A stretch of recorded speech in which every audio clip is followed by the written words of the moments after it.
Hey, chat. Hi. Sorry, I was talking to 2.0 and taking care of some things. Had to get the red Subaru sold, so I had to get the title signed over and take care of that. It's kind of funny. I couldn't. I had to go to the bank and notarize my signature, but as soon as the person we're selling it to, I could go notarize their signature. So it's kind of funny. Kind of funny in that regard, chat. So it's been a busy day. A busy day trying to get that all sorted out. Let's see. What are you guys? Oh my God, you guys are being ridiculoso in chat. So we'll go ahead and open this up here. But yes, we're doing members only tonight. Some of you might say, well, Sean, that sounds like you're running out of ideas on things to do. Kind of, but kind of not. It's really like, it's really hard to do all this crap. Like basically I'm on the road technically.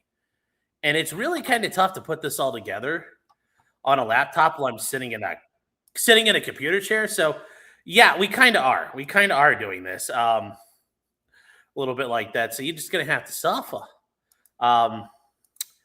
Anyways, the link is pinned for you guys if you guys would like to join in. And let's see here.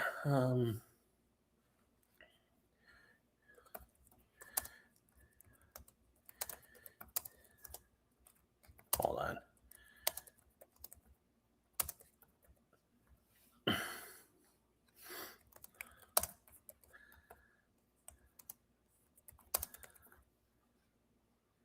There we go. All right, so let's see what you guys are up to. Jeremy banned me from his chat for asking if Melanie Mack is a master squirter. I thought it was an honest question. Well,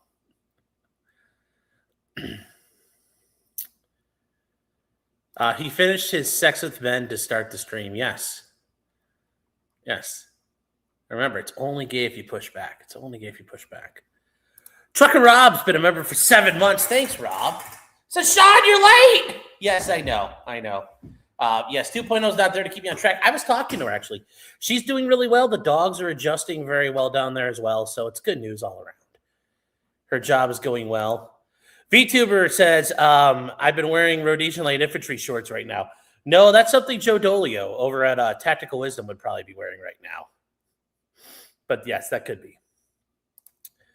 Bob Johnson says Sean's client's comprehension of time is rubbed off on him.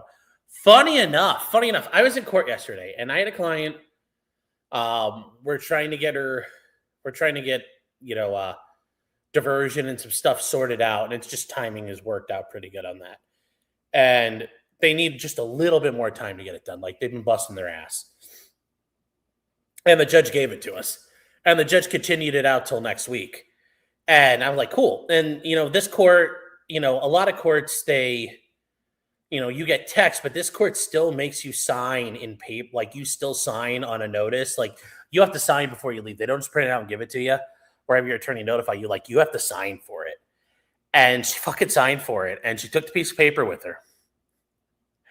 And like 2 hours later, fucking text me like, hey, when do we have to be in court next week? And I'm like, are you fucking kidding me? It's like Zoomer shit, man. Zoomer shit. Tech guy says I have anti-orange defense systems. Well, it didn't work. Amon Razor says, where is the obese, mentally ill black guy? I don't know. My microwave was really ticking, yes. But yeah, Tech Guy, Mr. Sniper, your stuff showed up. And I know I'm late, so I probably need to show this one again. Hey, Mr. Attorney, look at my finger. Fuck you. Yes, I think I also need to get the Maria con Abracado, where it's like, hello, faggot lawyer. Because that's another one of the Herman ones there. So I got to work on. We got some clips to put together, chat. Where's the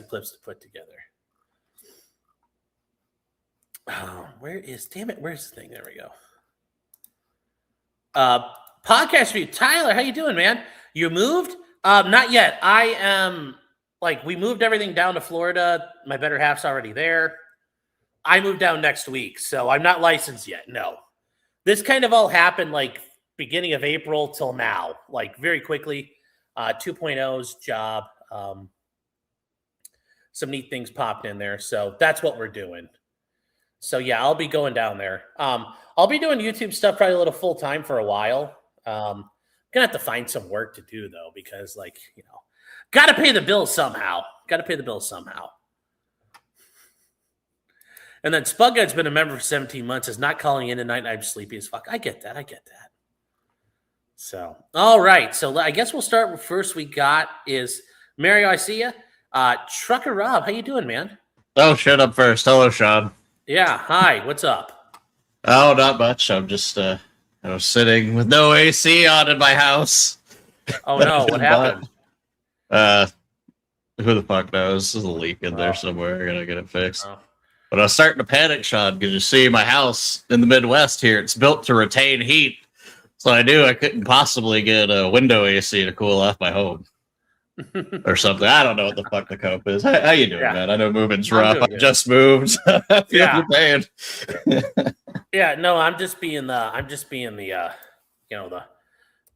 itinerant guy right now, and it's just, yeah. So I just moved one town over, and it was a massive pain in the ass. So I don't want to move across country. Yeah, home state though. Yeah, no, I know that, and I it's so different because like everything's got to be like everything has to go, and if it doesn't go, then you're screwed. So yeah, there's all kinds of stuff I'm preparing for, and like I've got a whole list of stuff to get done, and I'm getting through it, but it's like, geez. So we'll see though. Oh, well, just don't leave your guns or anything. No, those are going, but I'm like, now I've got those, and those are sitting like unsecured, but like I have no way to, because it's not like they can take them with you. So, boy. So. No, I just wanted to pop in for a couple of minutes to say hi. I didn't expect to be first, but hey. All right. All right. Well, I'm glad you're here. And thanks for stopping by. Yes, sir. Hey, travel safe, Sean. All right. See ya. All right. So Mario, are you ready next? Can you hear me? Are you good to go? All right. Well, just thumbs up if you're ready. Okay, perfect. All right. Then Iconoclast, VTubing, you guys are next up after that. Mr. Sniper says you could ship them to yourself, no FFL. That's not all been sorted out yet. So no, you can't really do that yet. Besides shipping stuff, I've had multiple people lose guns through like UPS or FedEx, and it's like, no. I had a guy once. I had a friend or a client in one of the SOTs I did stuff for. One of his guys lost a auto sear at UPS, and it took him calling the ATF for them to like, oh, we found it. So yeah, no, we're just gonna wrap him up in a moving blankets and get him in the car, and I'll fold the seats down over him and just drive him down. So we'll be all right. It's safe travels from Ohio to West Virginia to Virginia to North Carolina, South Carolina, Georgia to Florida. No problems at all. So, but yeah, our next guest is a guest. You guys have seen him in and out of chat commenting before. This is an actual attorney, a real guy who practices real law, doing real things. Does out there doing First Amendment and free speech work. Does all kinds of things and, anti-slap work out in Connecticut, and has been in some pretty impressive things out there. I'm not sure what he's going to want to talk about today, but he's also a 2012 graduate of the Quinnipiac School of Law. And that's okay. Not everybody can go to the University of Toledo. I understand that. We all can't get in there. But he did graduate from a good school and is out there holding it down out in Connecticut. Mario, how you doing, man? Hey, man. I'm doing all right. Listen, Sean, I got to start off. I didn't know you were gay with the red Subaru. I was like, I didn't know you were a lesbian to start with. Like, the beard really works. Like, you can cover that shit up very, very well. Very well. I was very impressed. Hey, that's why they call it a beard. All right. Yeah. So I want to come and bust your balls about that. I know you're moving to Florida, which, America's Wang and so on, right? And I don't know where, you don't have to say where, but I do have a good colleague in Orlando area. So Larry Walters, very well-established free speech lawyer, did a lot of obscenity when obscenity was still something that they put on. Yeah. He does more IP now, but he'll, but knowing people is like in our profession, it's so, you think it's all about the law and the rules, but so much of it is interpersonal relationships. It is. So just like knowing people can be like, oh, you're sort of part of my tribe because you know someone in common with me. Therefore, I can trust you. It's kind of nutty that. So. Oh yeah, it is. Well, even worse in Florida because it's the South too. The South, it definitely is. Definitely, once you're outside of like Miami or any of the really, really big places, it's for sure the South. Yep. So, yeah, there's a lot of it's interesting things down there. Marco's admitted down there. Mark Randazza, he's admitted he's taken the bar like 8 times or something. It's ridiculous. He's everywhere. But yeah. Other people down that way. Are you going to retire? Is that the plan? You're going down there because you're old enough now. You look young for your age. I'm only 40, but yeah, no, I am. No, I'm going down there. I mean, yeah, we plan to stay there forever. So no shit. Yeah. I mean, taxes are good, dude. It's a good. Yeah, well, they might be getting rid of property taxes down there. Ron DeSantis is like calling a special session of the legislator, like, let's get rid of property taxes, and I'm like. This is looking good. This is looking good. Yeah, no, it's a smart move in that. I just don't need Trump invading Cuba because the property values. Yeah, that global warming thing or whatever. Yeah. With the hurricanes and stuff. I mean, we get like blizzards. You get fucking actual serious weather events down there, but it never hits you, right? Like nobody evacuates because it's like, oh, another fucking hurricane warning, and then it hits. But yeah. Well, that'll be fun because I like for a long time I was into prepping, but I was like, this costs a lot of money and I don't have the money to keep doing it, so I had to stop. And it's like going back to Florida, I can start prepping again. It's going to be great. So you came up I've had a lot of stress lately. I changed jobs and I started having YouTube run to help me go to sleep. And then I rediscovered you through that. I would wake up in the middle of the night and I would hear you talking and there would be like, on my computer screen, there'd be all this shit about like models. And I was like, what the fuck? And then one night though, I woke up and I meant to get this clip because you were talking about free speech law and it woke me right out like at 2 a.m. I could hear you talking. And you said something. I was like, stay in your fucking lane. No, that's not. No, you were correcting, but you were actually wrong. So I was like, what did I say? I can't remember. I'm going to get the clip though. Next time there's a members only, I'm going to go dig it up and I'll show and we'll do revisit down memory lane on that one.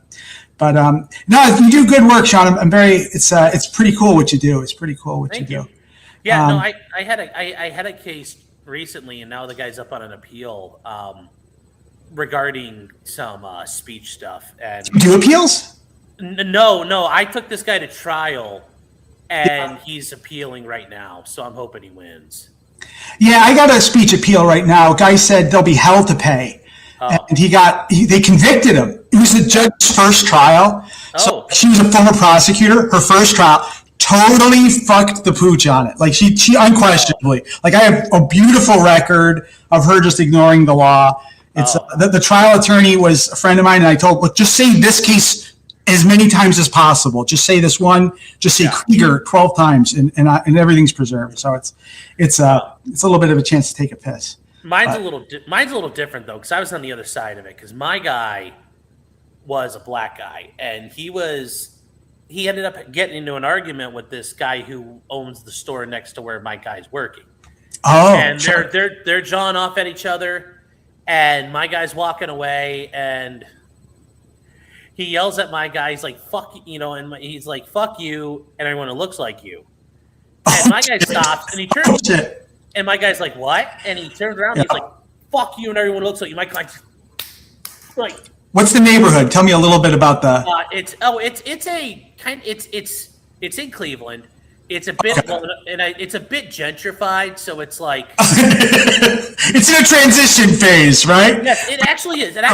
It's so we end up going to trial, and I get the guy up on the stand, and he, I'm like, what about? Because it's a self-defense kind of issue. Really? No, I use the argument of fighting words, like. Oh, okay. That's the final frontier. Is hey, like you can't like racial. I see. Ethnic stuff is the final frontier, and questionably, racial words are the most offensive right now in the American lexicon. They still, and I think for a long time, are probably still going to be that way. And I put them up there, and I'm like, okay, so I was up at the podium, and I turned, and it took me a lot of turning, because I'm big and fat. But I pointed to my client, and I'm like, what about him? What does he look like to you? And I said, do you hate guys who wear blue shirts? Oh, fucking pissed, dude. Oh, dude. He's nice like, cross. Like, see, you hate black nice people, cross. don't you? Nice cross. I like it. And it was great. I'm like, what did you mean? And he's like, that's not what I meant at all. And I'm like, oh, well, I'll let you get to it. And the prosecutor gets up and it's like, what did you mean by fuck you and everyone that looks like you? He's like, it was no question. Prosecutors don't know how to fucking cross. Like, because they're used to just talking to police who feed them all the answers. But like, what a fucking question, dude. What is it? Open-ended. Fuck you. You're done. What did you guys say? Well, no. This is the victim that was saying, okay. What does he look like? And so the victim's up there on redirect, and he's like, it was a George Carlin bit. And, and it's about like, fuck, it's like, everybody who's named Todd, fuck you because you look like Todd. And I think it is an actual George Carlin. Yeah. Looking it up. So I get up there and I said, sir, like, what year is it? And he's like 2026. And I'm like, okay. How long's George Carlin been dead for? I said, and he's like, oh, I don't know. I'm like, would you agree it's been about at least 20, 25 years? Okay. And then I said, like, when did he write this? Was it in the 80s maybe? He's like, oh, yeah, it was in his heyday. I'm like, so nearly 40 some years ago. Yep. How old's this guy? This guy's like in his like late 50s maybe. Okay, so you can't say before you were born, but nonetheless. Yeah, but my client's like, the guy's representing was like under 35, so he would never have heard it. Yeah. I got you. No, that's good, dude. And I'm like, was it open mic night? Was anybody laughing? Did you laugh? And he's like, oh, I'm like, he's like, it was a joke. And I'm like, I don't see you laughing. You seem very upset. And you guys are telling each other to fuck off repeatedly. You've agreed to that already. So what was the joke? How funny was it? And the magistrate was like, how funny was it? Well, he's like, the magistrate was a white guy. And he's like, okay, yeah. He's like, this is shitty. I don't like it. But he's like, I think the guy, like, I don't think there was enough of a provocation. So he got convicted. The judge ended up handling the guy's sentencing. And the guy showed up and he's sitting in and he's sitting in the back, and the judge is like, well, I'm not sentencing you any probation. Like, he's like, I will not talk. Like, he's like, the judge, like, I listened to the whole thing. I reviewed all the evidence. I was like, oh shit, my guy's going to get nuked. But no, he actually sat there and he's like, sir, I'm sorry this happened. He looked at my client and said, sir, I'm sorry this happened to you. Really? Said, yeah. But he said, I don't believe I'm in a position to overturn the magistrate's ruling. So he's like, but with that said though, I sentenced you to no probation time and a $5 fine. And I was like, well done, sir. Nice framing. It was good. My guy's like, what's the $5 for? I'm like, that was a fuck you to the victim. And my guy's like, oh, cool. He's only worth $5. Yes. Yep. Not even one whole can for those. Nicely done, dude. Nicely done. Yes, he's just working on his material, yeah. But no, like, well, I've told people this, and I think you agree. It's like you get to swear. And, like, it was great because the guy even admitted when he was on the stand, he said, I said, fuck you, and everyone looks like you. And I said, I just got up, and I sat there, and I let it get quiet for a minute. I said, fuck you and everyone who looks like you. Nice. And you just let it, and we didn't do it in front of a jury because we were kind of worried because, like, my guy was worried, and I thought this was actually a good point from him. Sure. I get it. There's reasons. Like, there's going to be actual black, like, he's like, there are going to be black people if we call, like, he's like, I grew up in the South, like, I called the N-word a lot. He's like, but if we get anybody who's, like, actually old, they're going to be, like, getting windows smashed, chased, and screamed at the N-word and stuff. He's like, they may not like what happened to me, but they're not going to be like, they'd be like, oh, it's not a big deal. Nah, I disagree. I think your client was wrong on that one, but nonetheless, it's his call. It's his call ultimately, right? Yeah. I was like, I get it. But no, even like, but yeah, I was like, I got to say, fuck you. I probably said fuck probably 25 times. In court, right? Yeah. And it's like, you get to almost be like a musician with this stuff, right? Because it's going to be very disruptive and arresting to the jurors, right? Yeah. Like, there's something they're going to key into when you get to do that. Like, whoa. And even in what was it, Cohen versus California? There was the fuck you. Like, he used the word fuck at oral argument at the Supreme Court, but he only used it once. But nonetheless, he had to use it in order to make the point, right? Or else he was just kind of, conceding the point about the word being too offensive to be used, to be tolerated in court. So I'm going to give you one tidbit. I did work on the Alex Jones case. I represented the only people who didn't have to pay nothing. We litigated the EVA trial. And I don't know if everybody knows this. We call it the Alex Jones trial. $1.4 billion verdict, largest jury verdict in a defamation case on the planet. And we litigated the eve. They let me out on the eve because I was going to cost them hundreds of millions of dollars because my guy still had his trial rights. So I was going to, and Alex, I was going to make it an actual free speech trial. I was like, you have to show actual malice here, recklessness, really boring shit for the jury. Alex ostensibly lost his trial rights. So he didn't. So it wasn't actually a trial at his end, but these things were going on at the same time. The proceedings against my guy, so that's why because I was going to make it really boring, and for me it was going to be a fucking great time, but they unilaterally dropped me 2 weeks before jury selection.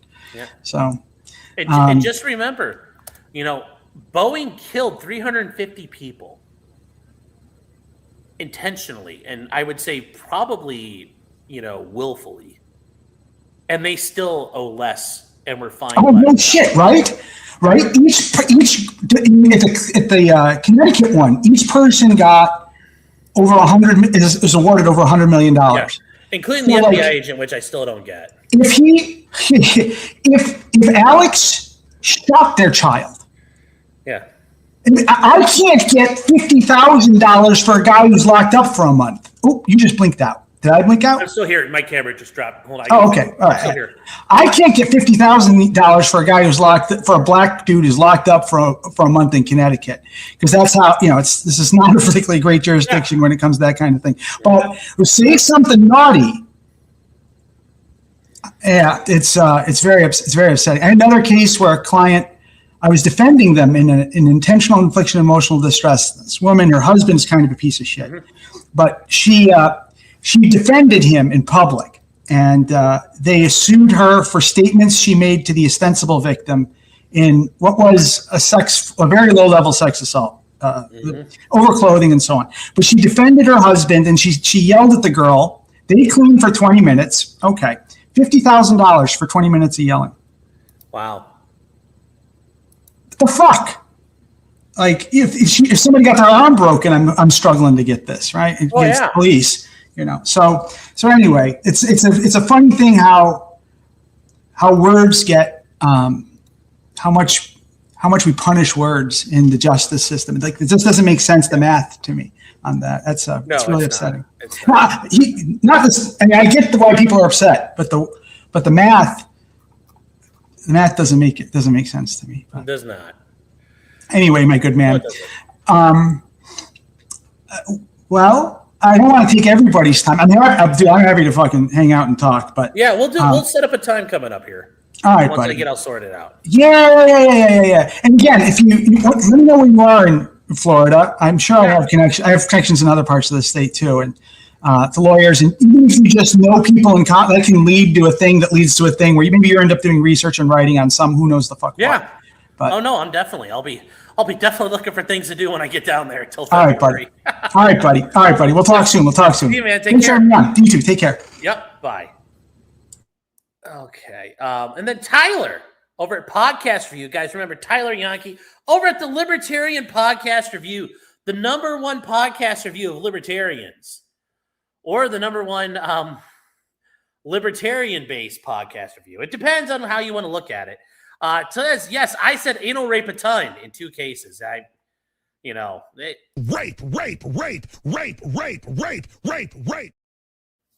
You gotta say that. Gotta get it in there, chat. Gotta get it in there.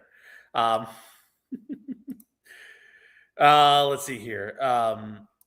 C3 is saying, shouldn't you just pay attention to Waffle House and how things are bad? Yes, well, I was also told you have to pay attention to Publix. You have to figure out which Publix is the Publix that has all the generators and is like the disaster location. But yes, that is part of it as well. But Stabby says, did you see the old white lawyer who got accosted by a bunch of uppity black folk after he said the N-word in court? Yeah, but the way he did it was inappropriate. He was that was not appropriate for the courtroom. So yeah, that was actually, it wasn't part of the case. So yeah, he couldn't just do what he did. Although I did think it was kind of like chicken shit of that guy. Be like, yeah, I fucking said it. Excuse me, I'm going through. That's what you do at that point. So you also have to sort out the black Walmarts with the white Walmarts. Well, you just look at what's on the. You just walk down the shampoo aisle and see what's all fucking locked down. That's easy enough. Can we talk about Chrissy Mayer's roasty status? I don't know what happened. I don't know what we're getting at, other than she's cringe. So, VTubing, are you ready to go? Chugi, you're up next. Jillian, you'll be third. We're gonna get through some stuff here. Steven says it wasn't appropriate like when I used the N-word in court. Well, it's not, because if one of the witnesses says the N-word as part of a statement, then I can use it. But I can't just go in there and say, Judge, you can't believe these N-words. They're just what do you mean? Like we're letting them do this now in America? No, Your Honor. You can't just do that. You just can't do that. You can't do that. The ones that sell puppies in the parking lots are the black Walmarts. I don't know, the black Walmart next nearest to me, it was like, they don't sell puppies in the parking lot. So, anyways, VTubing enthusiast, I'm going to bring you up now. Here we go. Hello? How you doing, man? Hey, yeah, good. you're here. Can you hear me? Hello. Yep. Oh, great. I fixed my audio stuff. So, There you go. I'm getting set up. So what you doing this weekend? What's everyone got going on? No, I'm just fucking with you. Fuck Jeremy Hambley. Yes. Anyway, Sean, I wanted to ask, are you sad that you might not get to see Vivek as governor? No, I'm actually okay with that. It's sad. I'm sad to see what's going to happen to my beloved Ohio. Yeah, no, it's like horrible. Yeah. I've done political volunteering work in the past. The first person I ever volunteered for was actually a Democrat who voted against.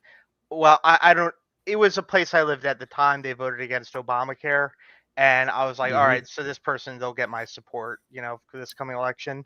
Yes.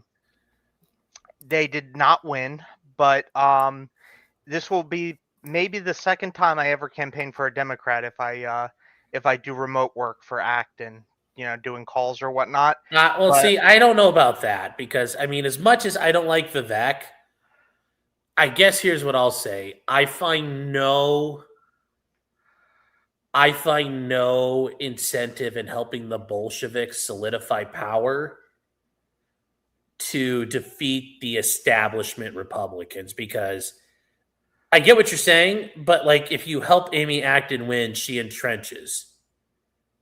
And she entrenches power. And, I get trying to beat Vivek, but, this is kind of that problem I have with the Connor guy who hugs Destiny's ball sack all the time. You know who I'm talking about? No, I don't know who that is. Okay. So Destiny is, right? Yeah, the man. So he's got, well, in that circle of people, there's a guy Connor Points. He's like the Republican that they beat on and shit on, and that way they can pretend like they're being partial. And he took money from Progressive Victory and does all kinds of shit for him. And I've never had the chance to go on, but he gets I really want to I've asked Ryan to ask him, and how does helping the left win does not help us, and I don't. True. That's my thing. True, but you have to think, who was it who said it's always better to have an enemy than a traitor in power? Yeah, but these enemies will want you in a ditch and will murder you. So, True. I mean, I don't like know. that's all I'm just saying is I don't necessarily agree with that political philosophy because it's like, yeah, we couldn't get like it's kind of like people who were campaigning against Trump. It's like, okay, I get it. You didn't like Trump, okay, great.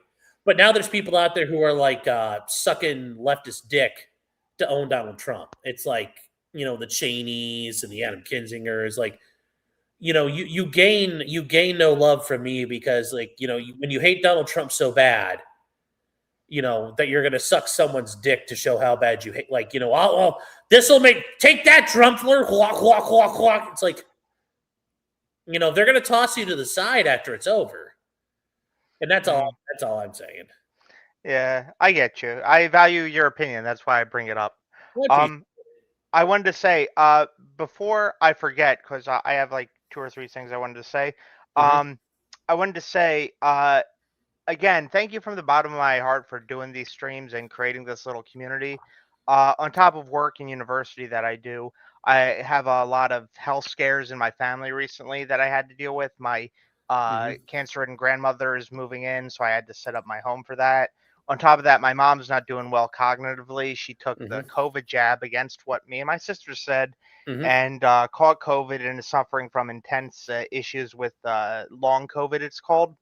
She can't keep a straight thought, repeats herself over and over, and her memory is terrible. I repeat myself a lot too, so I get that. No, but it's like you can tell there's something wrong.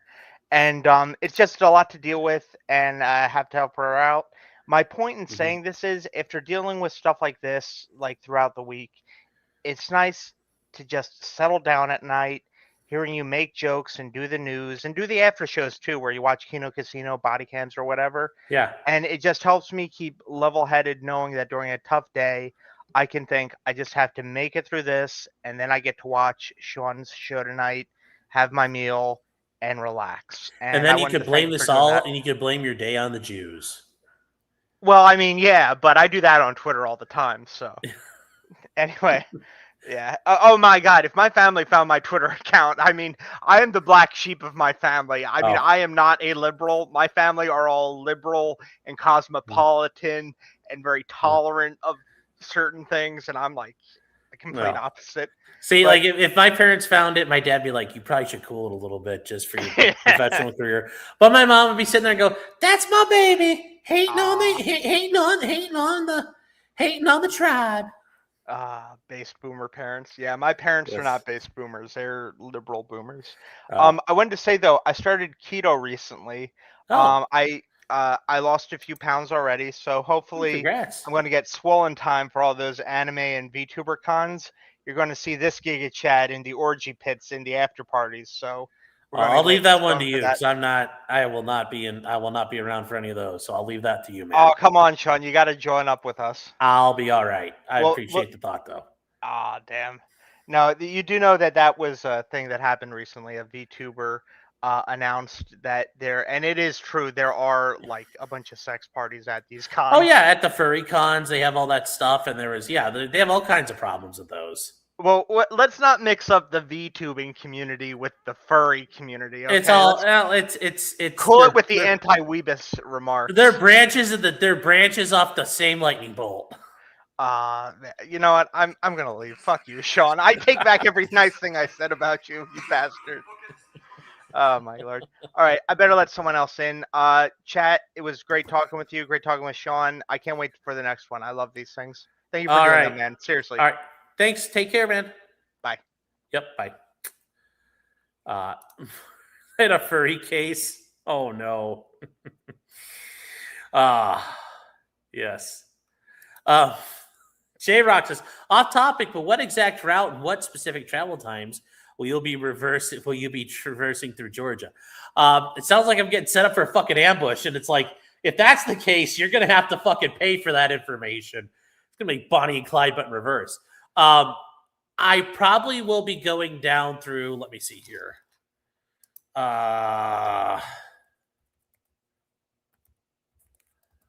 Okay, so we'll do Google Maps. I'll show you guys roughly the route I'm going.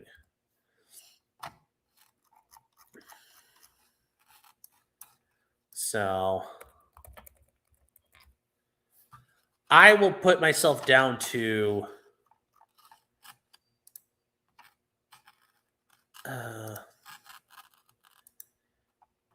let me show you. Here's the part of Georgia I'm going to be going through. Because I'm not going to go down 75. I am going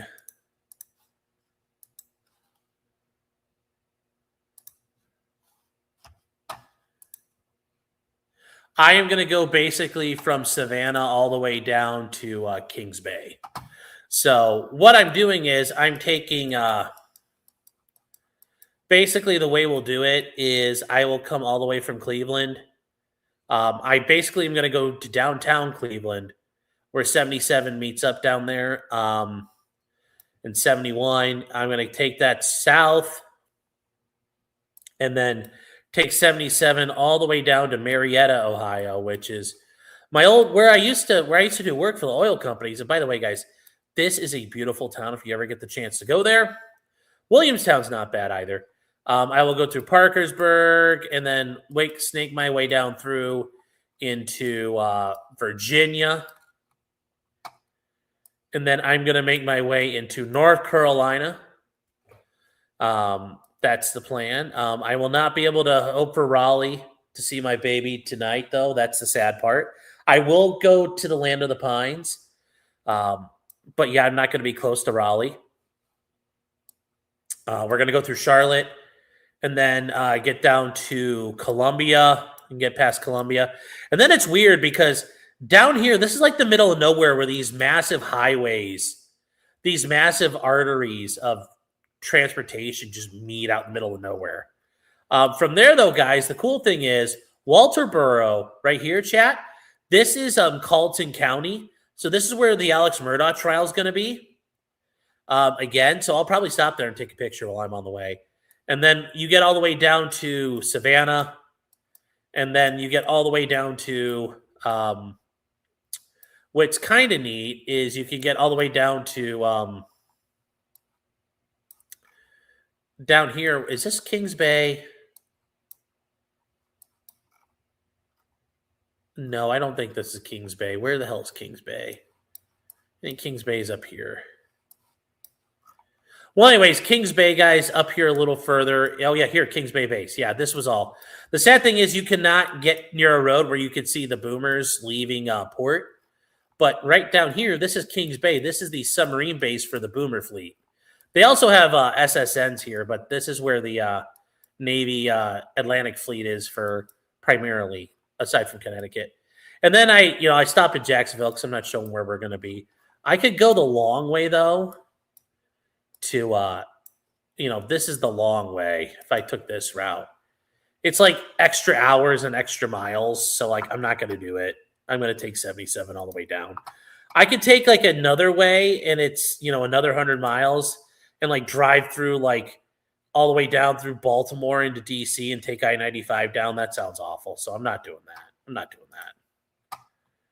So, you can see the boomers leaving Connecticut. Cool. I did not know that.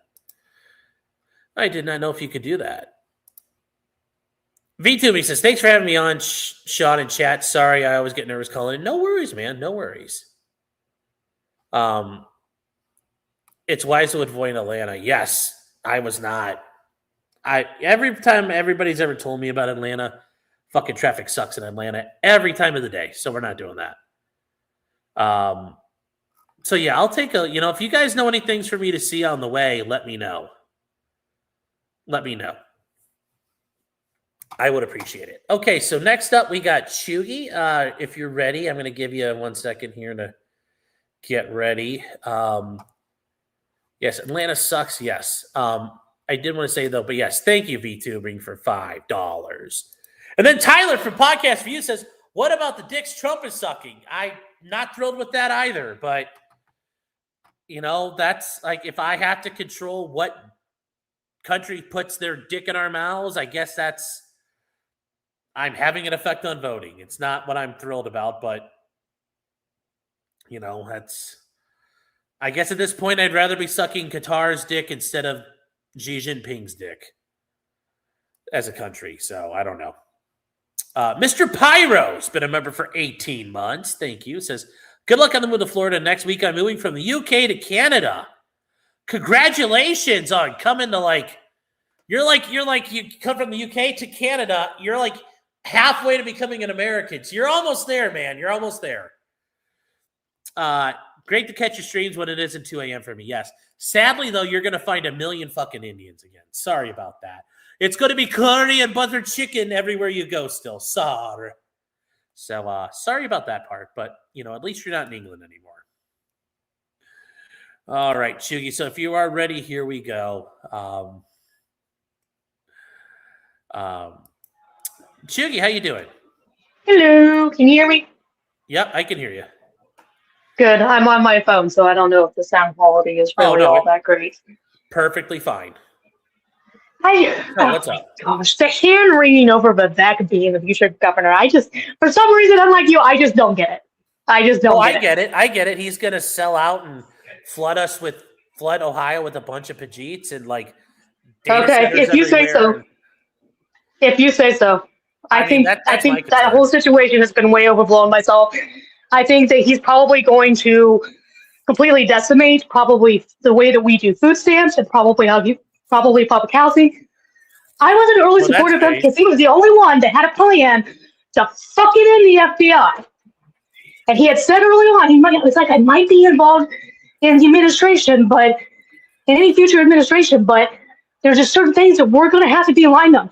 The only reason he is still not neck deep into the administration is because he finally just said, this isn't going to happen. He's not going to decimate the FBI like I wanted to and get rid of it.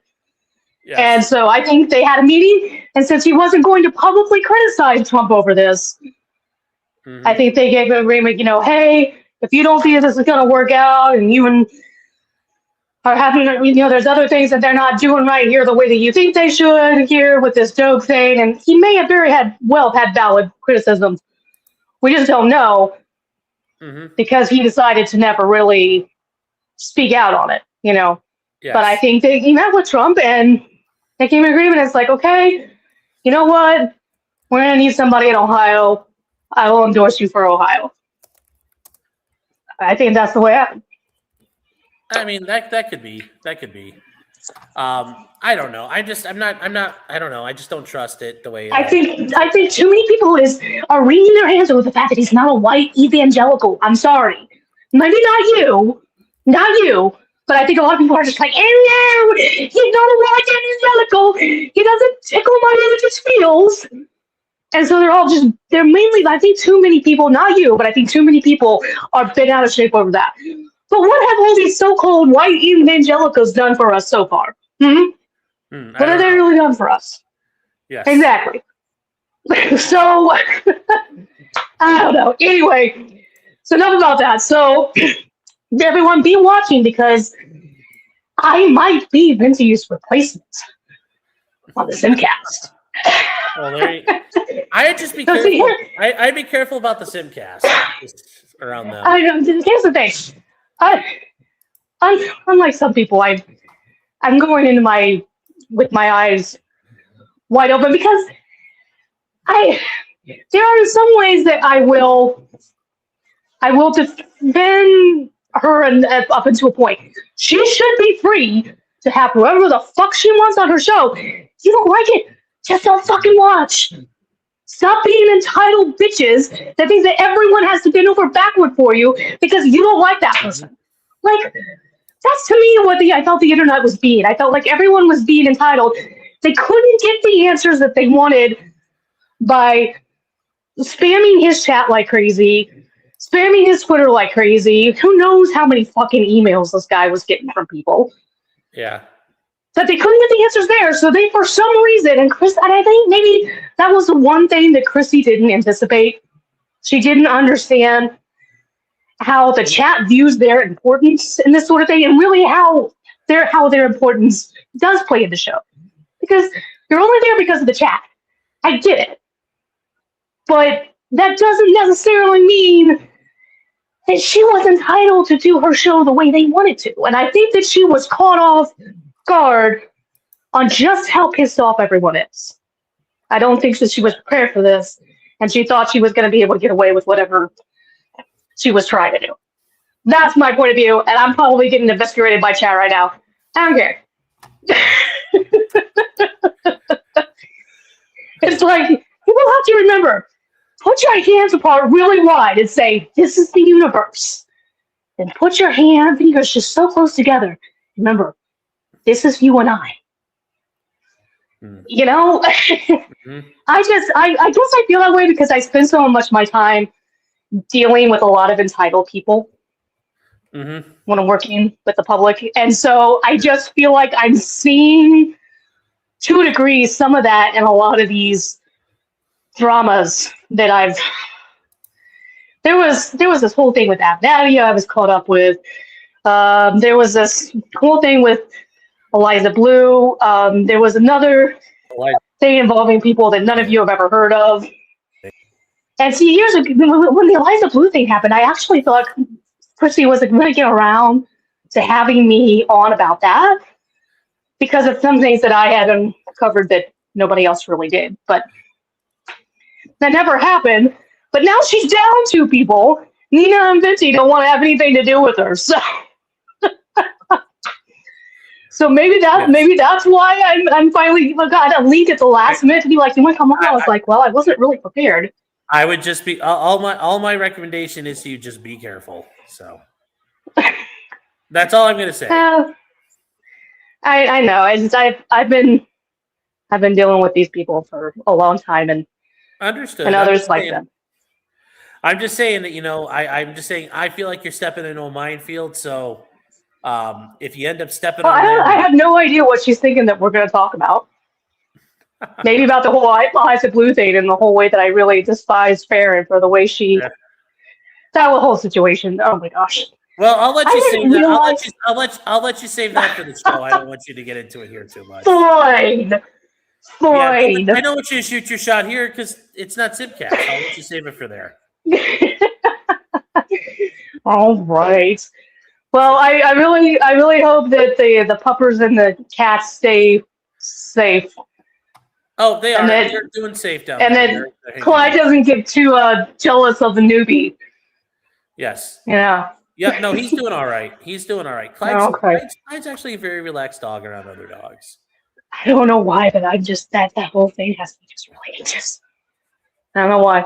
I'm like, no, stay away from the water's edge. Yeah. Well, no, he'll stay away. He's staying away. So. Okay. Alrighty. All right, Chew. All right. Well, I hope if you make it on Simcast, I would say be careful. But good luck to you. Alrighty. Bye. All right. Take care. Bye. Oh wow, a bunch of people are coming on here. Yeah, guys, I opened it up. Get some more people. Coffee Cat for $10 says, "I don't have time to serenade you with my monotone autistic voice." Well, thank you. Thank you. And then V2 Enthusiast for $2 says, hashtag Weebs against Vivek. Hashtag the Jeet fears the samurai. Well, yes, sir. All right. Jillian, you're next up. Are you ready to go? I just wanted to see if you could fire up if you put something in private chat, I'll be ready for you. And then Katie, and then Jack, you were just on here, so I'll bring you up here in a couple minutes. Hi, Jillian. How you doing? You can hear me all right, right? I can hear you perfectly. All right. So I was wondering, I have a question for you. I was wondering if at any point, in like 2 parts to my question, at any point, like pursuing your law degree, did you ever feel discouraged? Like I took the LSAT recently and I just went into it cold, which I know is probably a dumb thing to do, but I've always been somebody who excelled like in standardized testing, grades and stuff. And it was so hard. So I started studying. To make it feel any better, I never excelled at that. So, no, the LSAT, like the LSAT now is actually a lot better than it used to be, but like it's still about, how well you take the LSAT. Based on how I took the LSAT, I shouldn't have gotten the grades I did. I shouldn't have passed the bar the way I did. So, I mean, the LSAT kind of helps, but it's not the best thing. But I will tell you, like, all the fucking time. You get like, you're sitting there in law school, you're like, fuck, I should go do something else in my life. Like, go learn how to weld or just go do something like, yeah, it just carpenters seems so union is paying more. it seems so risky. And like the other part of my question was like, I remember being an undergrad and I had met lawyers who were like already got their law degree and they were like working in jobs with me and they were like so bored because they didn't have like a day-to-day job and it just seemed like really difficult and stressful. Hold on 1 second. Volume cut out. Give me 1 second. I'm sorry. You were saying so bored on their day-to-day what? Like it didn't seem like they had a day-to-day job because it was almost like they were like jobless because they had their law degree, but they had nothing to do. And I've met other people who, you know, have their law degree, but like they don't have work. So it just seems like there are a lot of people who graduate with law degrees who don't like have a hard time finding work. Like you're just another one who with a law degree with like no job. You know what I mean? Like it just seems like a risky thing. I mean, here's the thing. I mean, there are people who are doing that, but it's also like if you're going to like, here's the thing I had to learn, and I didn't really understand this, but I guess the idea of just go to law school, therefore you become rich and become rich lawyer, that's like 50 years ago. That don't work anymore like that. There have been a gajillion lawyers since then. You know, these people who are out of a job, like it depends what they're trying to do. Like, yeah, if you want to get hired and practice esoteric, you know, antique Nazi glass dildo provenance law, yeah, it's a really small market and there's only a couple of firms. And yeah, it's really hard to get into that. And if you are in, you know, it depends what you're trying to do. But there's always like ways for you to go out and make your own money and go do stuff. It's, you know, most people don't want to do that. They want to work in a firm and there's a lot of advantages. Like, you know, you don't have to worry about, you know, being like wandering the streets in the rain. Like, you know, you're a stray dog or you're out like somebody's like lap dog and you get to go be a straight, like, you know, I'm a stray dog wandering out in the rain all the time. There's something to be said about being a dog who lives in a house. Like you get fed and it's pretty cushy, but you also don't just get to go run free and do whatever you want. So yeah. Do you think my other question was, thank you, by the way. Like I was kind of on the fence because I'm kind of like dipping. So I went to school for something more creative, and I chose not to go to art school for the reasons of like being able to build off a degree if I change my mind. So that's why I went to university.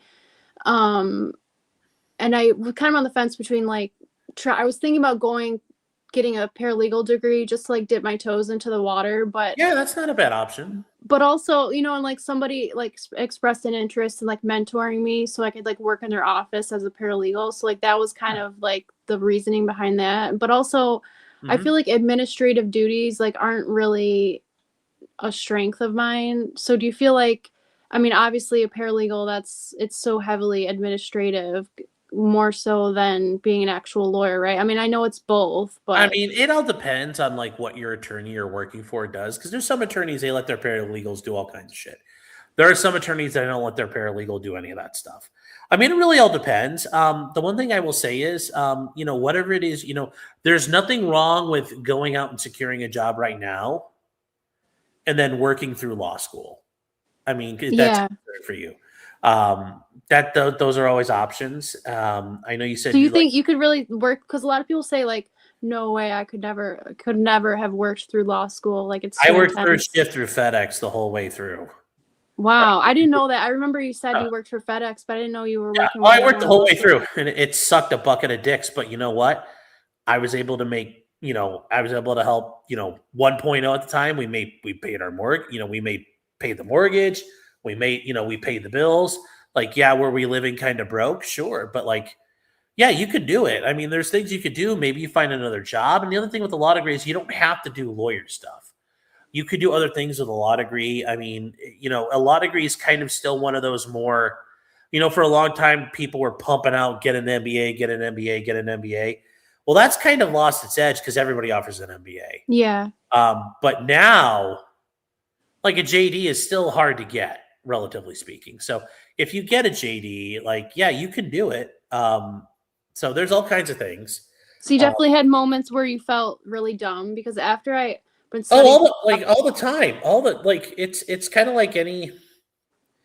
The amount of times I was sitting there at like 3:00 in the morning at FedEx and I was reading a book and I'm just like, fuck all this shit. Or I'm sitting like, it's like anything really. Like I don't think there's really any job in the world where somebody's not like, if you don't wake up once or twice every once in a while and say, fuck all this shit, I don't think you're being honest with yourself.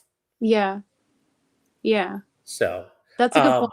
That's a good yeah, point. I mean, and like I had some really bad times. Like I talked about it. Like when I was in my first my first semester, which is like really just a half a semester, I didn't know how to study for law school. So like my exams, I bombed them. And I kept getting you'd better not fuck up. We're gonna, if you get below a 2.0, you better watch your ass because we're gonna kick you out of law school. And I got those for a while until and I had to bust my grades back up. And then they started sending you letters it'd be funny because I was at one point I got one of those warnings, but I also got the highest grade in a class a couple semesters later. And they're like, we have to warn you about that. But then they also sent me another letter saying, congratulations on getting the highest grade in ethics this year in the spring. And it's like, it's just, it's hard to say, but you're gonna hate it at times. And to argue you wouldn't, I think is disingenuous. So yeah. But I mean, it just all depends what you want to do. I mean, as long as you walk into this knowing, and if you could message me in the private chat, what was your, well, actually, I don't know, that one works so that people can see it. But I mean, the thing is, as long as you're not going to work for SCAD and ARPS, you're not going to be on the Supreme Court as a clerk, it's kind of like as kids, if a kid in high school understands you're not going to play for the SEC and then you're not going to the NFL, bro. As long as you understand that, great. Just accept that, and the thing is, you don't have wherever you're at, your regional schools are the major generator of attorneys in your area. So right now where I'm in Cleveland State and Akron are the two biggest ones. And there's a million fucking attorneys here that went there. When I was in Toledo, guess where all the attorneys in that area basically were from? Toledo. And you know what? That's fine because it's, you don't have to be the fact they go to Harvard, that doesn't mean shit. It's they teach you the same things in the same books. So yeah. I've been trying to tell myself I don't need to get a 180 at the LSAT on the LSAT. I mean, it'd be nice if you could. Yeah, get as high as you can though. Yeah. Max it out, and then whore yourself out to get those scholarships, and get somebody to pay for it for you. Is definitely my recommendation though. Okay. Yeah, Joe Biden. I mean, look at Joe Biden. He was at the bottom of his class, and and Mario said, too, and this is true. Third from the bottom of his class, and the guy's kicking ass. You don't have to be there's nothing wrong with working for yourself. Are you good? Do you want to be you don't if you want to walk in this thinking I want to be Harvey Specter? It's well then that's like saying you want to be Randy Moss or Tom Brady. It's it's not happening. Yeah. Now could it happen if you just do your thing? Yeah. And you can be somebody like Mario. You're just doing your thing, and eventually you end up in the Alex Jones saga. Or, you just have to let things happen. You don't want to be like Dick Harpootlian, Alex Murdaugh's attorney. That guy probably had a lot of good old boy network stuff going, but you can get in those situations. And here in Ohio, I was getting to the point where I'd been practicing long enough. I had friends who were becoming judges, people I was very good on terms with colleagues are now on the bench. And I'm starting to make those connections where you see these old time attorneys, they have pull and they could do all kinds of shit you could never dream of. And it's developing political clout and capital, doing, helping people out and doing hatchet man work here and there and making a good name for yourself. You just have to those, it's things, that's how things happen. Unless you happen to have an uncle or somebody you can rely on. I mean, but yeah, you just got to do it is really what I can tell you. Thanks. That helps. That gives me a lot of perspective. So I'm glad I asked.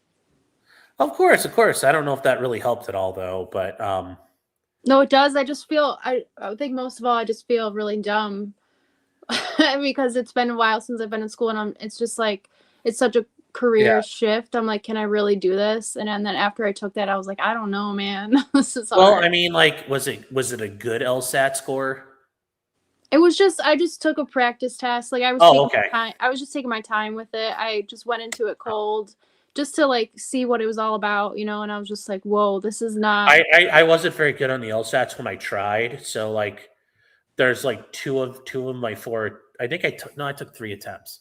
2 of my 3 attempts I took either partially drunk or hungover. So oh wow. Well, one of them, the first one, is like my buddy and I, we were studying. One of my best friends, we were studying, and we're like, all right, we're going to go hang out for a minute at somebody's house, and we're going to have a road pop or 2. And it's like 7 o'clock at night. We're like, all right, it's Friday night. And we're drinking, and, all of a sudden it's like 10:30. We're like, oh, we better stop. Let's get, going home. And then all of a sudden it's like 2:30 in the morning, and we're like, well, shit, we can't go to bed now. So we just stayed up till.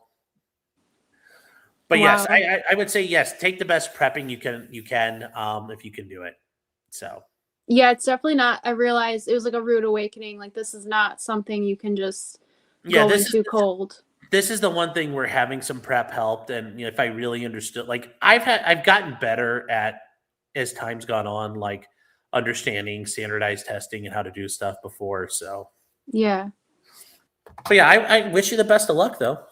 Thank you. I appreciate it. All right, any other questions? Don't be afraid to ask in the future. Sounds good. I will. All right. Thanks, Jillian. Take care. Okay. Bye. Yep. Bye. All right. Okay. Let's see who else we got next. Katie's up. Jack's next, and then Anonymous, and then Torgo the White for 31 months. It says Coffee Cat. Coffee Cat is right. This is the Blimp Cast. Thank you. Yes, it's for the Hindenburg, I guess. And then SB Sellers for 5 subs. I don't have a real Clyde chat, but I have Clyde at home. There you go. That's a Clyde at home. It's a Clyde at home you get. And yes, guys, these the under lights are so nice when at night. If you want like just some low light kind of hanging out, you could turn the lights off in here. And it's actually kind of nice, low-key lighting. I thoroughly enjoy it. And I think YouTube, thank you for doing this. It really inflates your sense of, it really inflates like how you feel things are going when you see all these different colors pop up on the screen. So Fuzzy Creature says, I will say the difficulty first generation down a career path is you don't know what you should have done until later. Yeah, I'm the first attorney in my family that I know of. And that's my mom doesn't know of anybody in her side of the family. My dad doesn't know anybody on their side of the family who's an attorney. Like I'm literally making this shit up as I go. So it's really tough. Let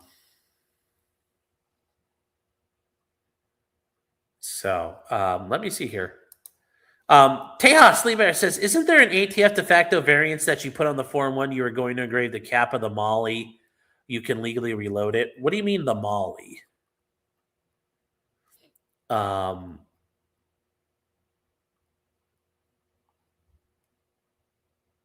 not sure. I'm not sure what you're talking about there. Oh, for the Molotovs? Oh, no.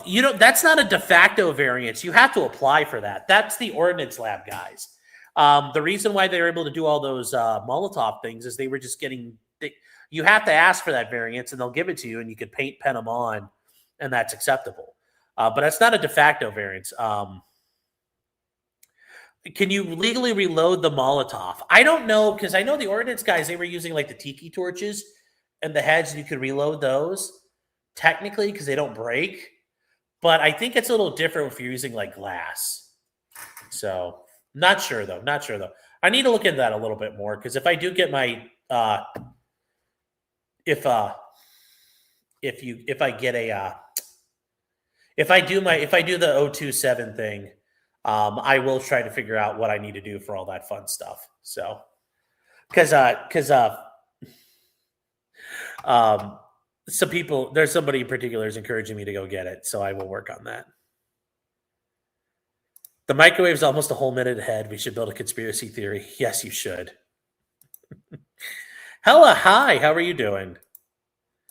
Kite saying foreign wanting a Molotov is kind of weird. You have to though. You're making a destructive device, so that's what happens.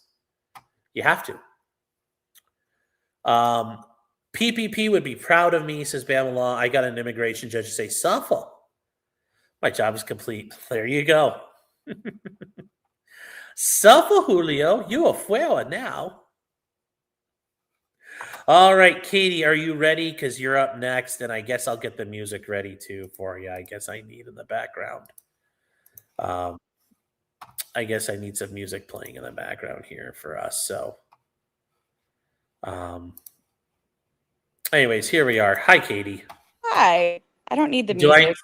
You don't need the music? No. I actually asked Grok to give us some hilarious or inappropriate places for you to stop on a road trip from Cleveland to Florida. Also, I asked for stuff train related or model building related. Okay. So I found some cool places. We'll start with how far are you? Is Middlefield like super far from you, or have you been? I know the Middlefield Train Museum. I know where that's at. That's of course you do. No, I know where it's at. It's in Geauga County. It's in the county right, like it's like 45 minutes away from me. Have you been? No. Well, you could always go on your trip. Apparently, it has. That's out of the way to get there. Once I get it has the largest family-owned 3-rail model train layouts in the U.S. Over half a mile of track. It's huge. It's a very big. I've seen the videos on it. I know about it. Yes. Okay. All right. Moving on. Because no surprise, more body cams. You're gonna want to allocate time for Buc-ee's because you start going into those around like South Carolina, Georgia. Yes. Around there. The rule is 2.0. I made a deal. We're not going to go to a Buc-ee's till we both can go to one together. So that's going to be a thing for us. So. Okay, we're missed opportunity for the road trip, but it's okay. But it's okay because I want to do it for 2.0. I get it. In Ashburn, Georgia, you could see a lot of along I-75. There's a lot of the world's largest stuff, like world's largest peanut. Okay. I'm not going down I-75. All right, yeah, they have. Well, just for Chad to know, they have giant peanuts, mosquitoes, and a lot of world largest stuff. I don't know where Bushnell, Florida is, but it's the Florida's largest model train museum and even has a half-mile rideable train. Yeah. Oh, wow. Yep. So, and then I asked Grok to give us some racist stuff. And it said you can go to Stone Mountain Park if you're going near Atlanta at all. No, I'm going to be. I am going to be. I'm like 0 for 4. You weren't paying attention to my itinerary earlier. No, not really. Oh, no. I don't pay attention to a whole lot of the detail stuff. I just kind of get the overall gist of things. So no, like I'm going basically like this way. Yeah, kind of like this.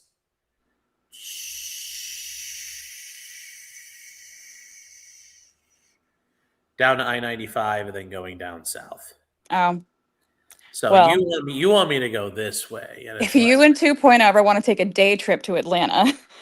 Oh, yeah, no, I want to go see Stone Mountain and all the fun stuff in the ATM. Okay, yeah. Go see Robert E. Lee, Stonewall Jackson, all that stuff. Oh, I know. Okay, they're good boys. They didn't do nothing wrong. Also in Atlanta is the William Bremen, I'm not sure, Jewish Heritage and Holocaust Museum. In Atlanta? Yeah, I asked if there was anything Holocaust related to Grok, and that's what it gave me. Oh, that's funny. Yeah, and then it says that Maitland, Florida has a Holocaust Memorial Resource and Education Center of Florida.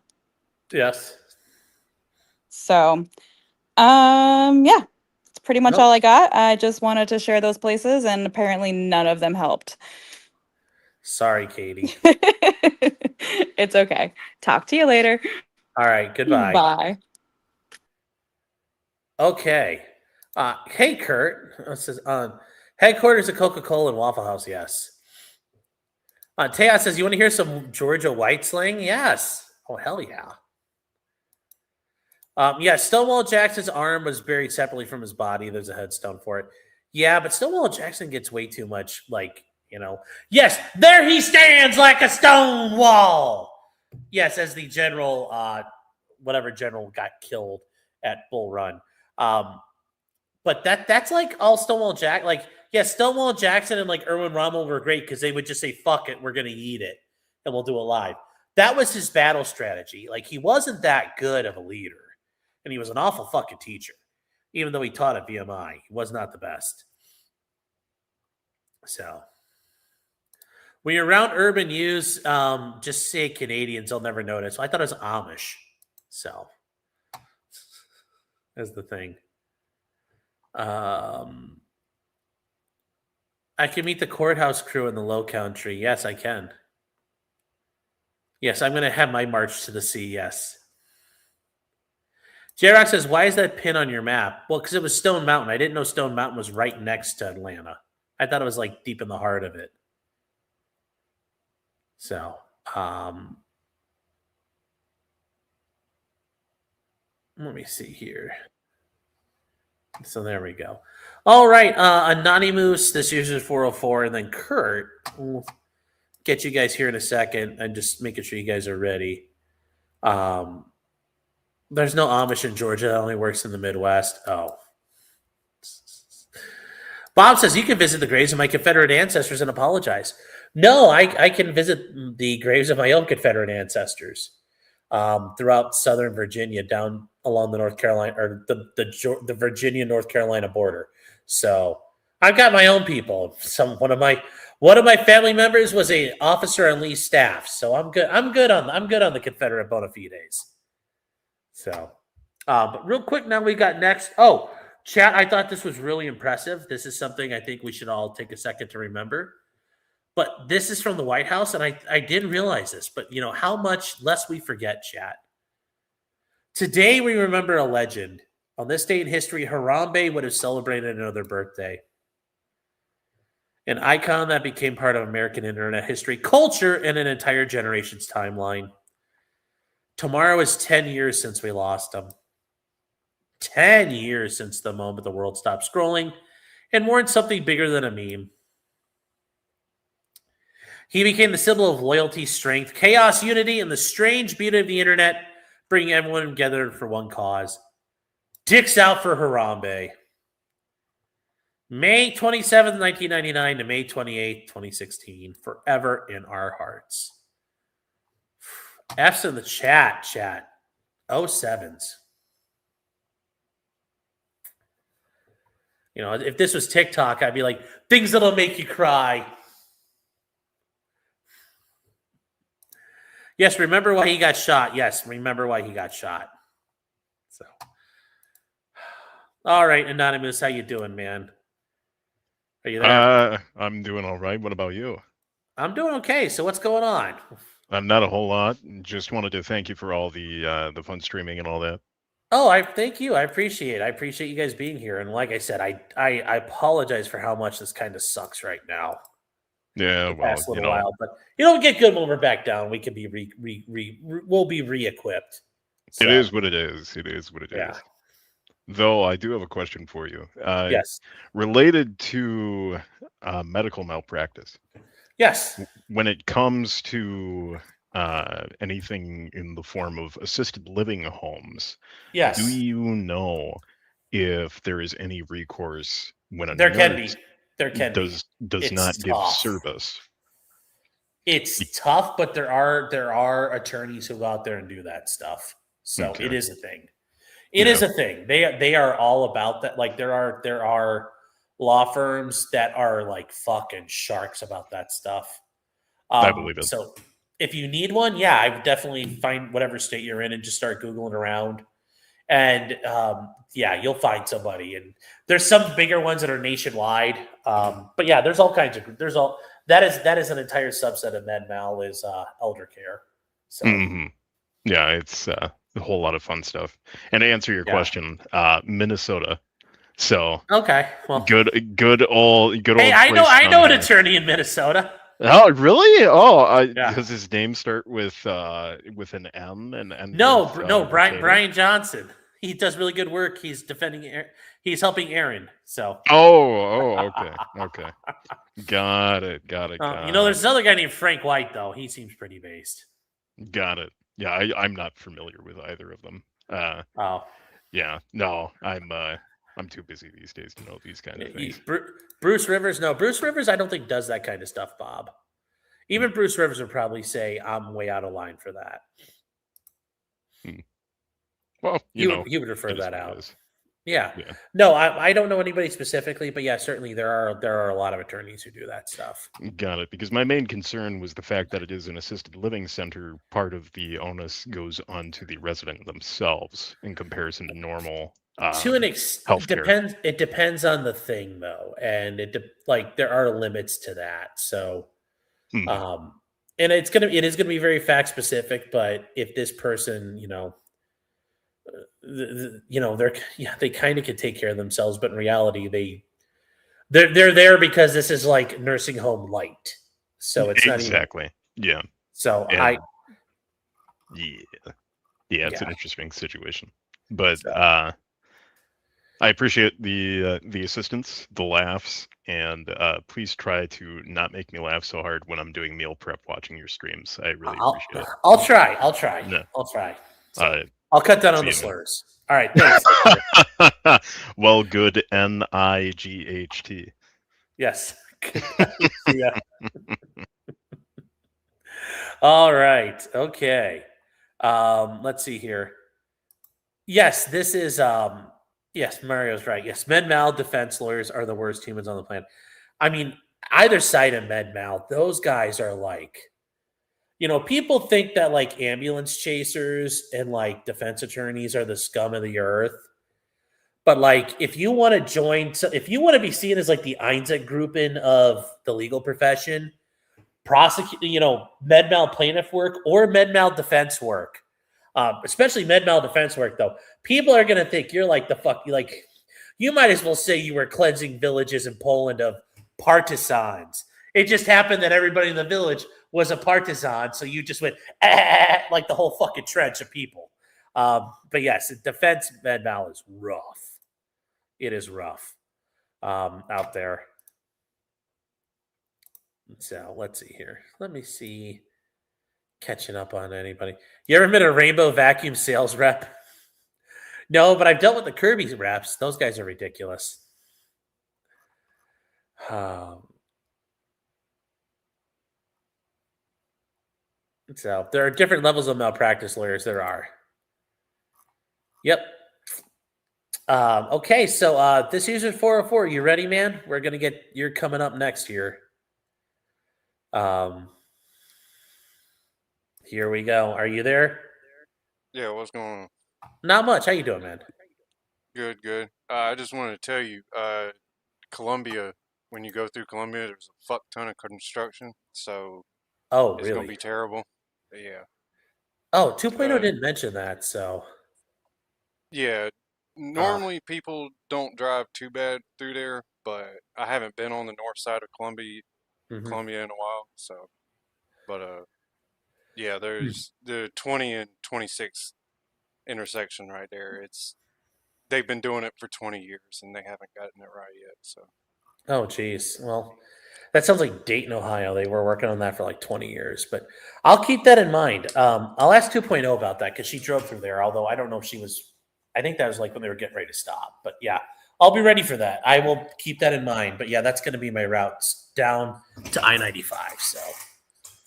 Yeah. I had a question regarding SBRs. Okay, what about it? And I understand he's talking about short barrel rifles, chat. So and like I understand this isn't legal advice, et cetera, but are you able to register just the lower by itself? Well, yeah, you just register. You just register the lower. The upper does not. Well, like for an AR-15, the upper is not registered with it. It's just the lower. Well, I know, like on the form, it lists, barrel length. And I'm like, well, do I just put a number there, or? Yeah, I mean, like what I tell people is like the way I've kind of understood it forever is You can always change it, and technically, anytime you change the barrel length, you're supposed to notify the ATF. But like, if you put down like a 9.5-inch barrel, but then I put on like a 13.5 or a 10.5 or 12.5 or 11.5, it's longer than what it started as. So the way I've understood it from talking to other attorneys, like you're kind of okay then, because it's longer than it was initially approved to be short. So it's still an SBR, but it's not an even shorter SBR. So you're okay with that. I mean, because you could like think about it. Like if I have an SBR and I want to travel across state lines with it, but I don't have a Form 20, I could take a regular, 16-inch upper, or I could put a 20-inch upper on it, slap it on there, and now it's a rifle. I got you. So then you could just transport it across state lines. That's a way you get around it, chat. Like you could take it. Now, for me, like if the Form 20s were going to take forever, yeah, I'd be kind of screwed and I would have to do that. But the Form 20s, I e-filed it. I got it back in a day. So I'm all set on all that stuff. Yeah, but that's how you get around that. Well, I was going to say, I hope they end up changing that rule because, like, I live within 20 minutes of South Carolina-Georgia border, and there's a couple ranges. Go to shit all the time over there. Yeah, and it's like I don't even want to fucking deal with that if I end up making an SBR. But no, and they're well. Right now, I know people have been getting away with saying they're going to. They're going to the neighboring states, or they list like a bunch of states they're going to, and they put down over the course of a year, and sometimes they get approved. So, but yes, going forward, I hope the rules will change on that. Yeah, because I understand when you live in a border area, it's tough. Yeah, I was gonna say, have you finally learned the difference between a hillbilly and a redneck? Yeah, I mean, not really that much of a difference to me. No, it's called mountains. Hillbillies live in the mountains, rednecks live in the flatland. It's as simple as that. Okay. But yeah, I definitely appreciate the info about the SBR because I was just like, I didn't want to have to, buy an upper and then be like, well, maybe this isn't exactly what I wanted, etc. Well, I understand. Like a couple of my SBRs.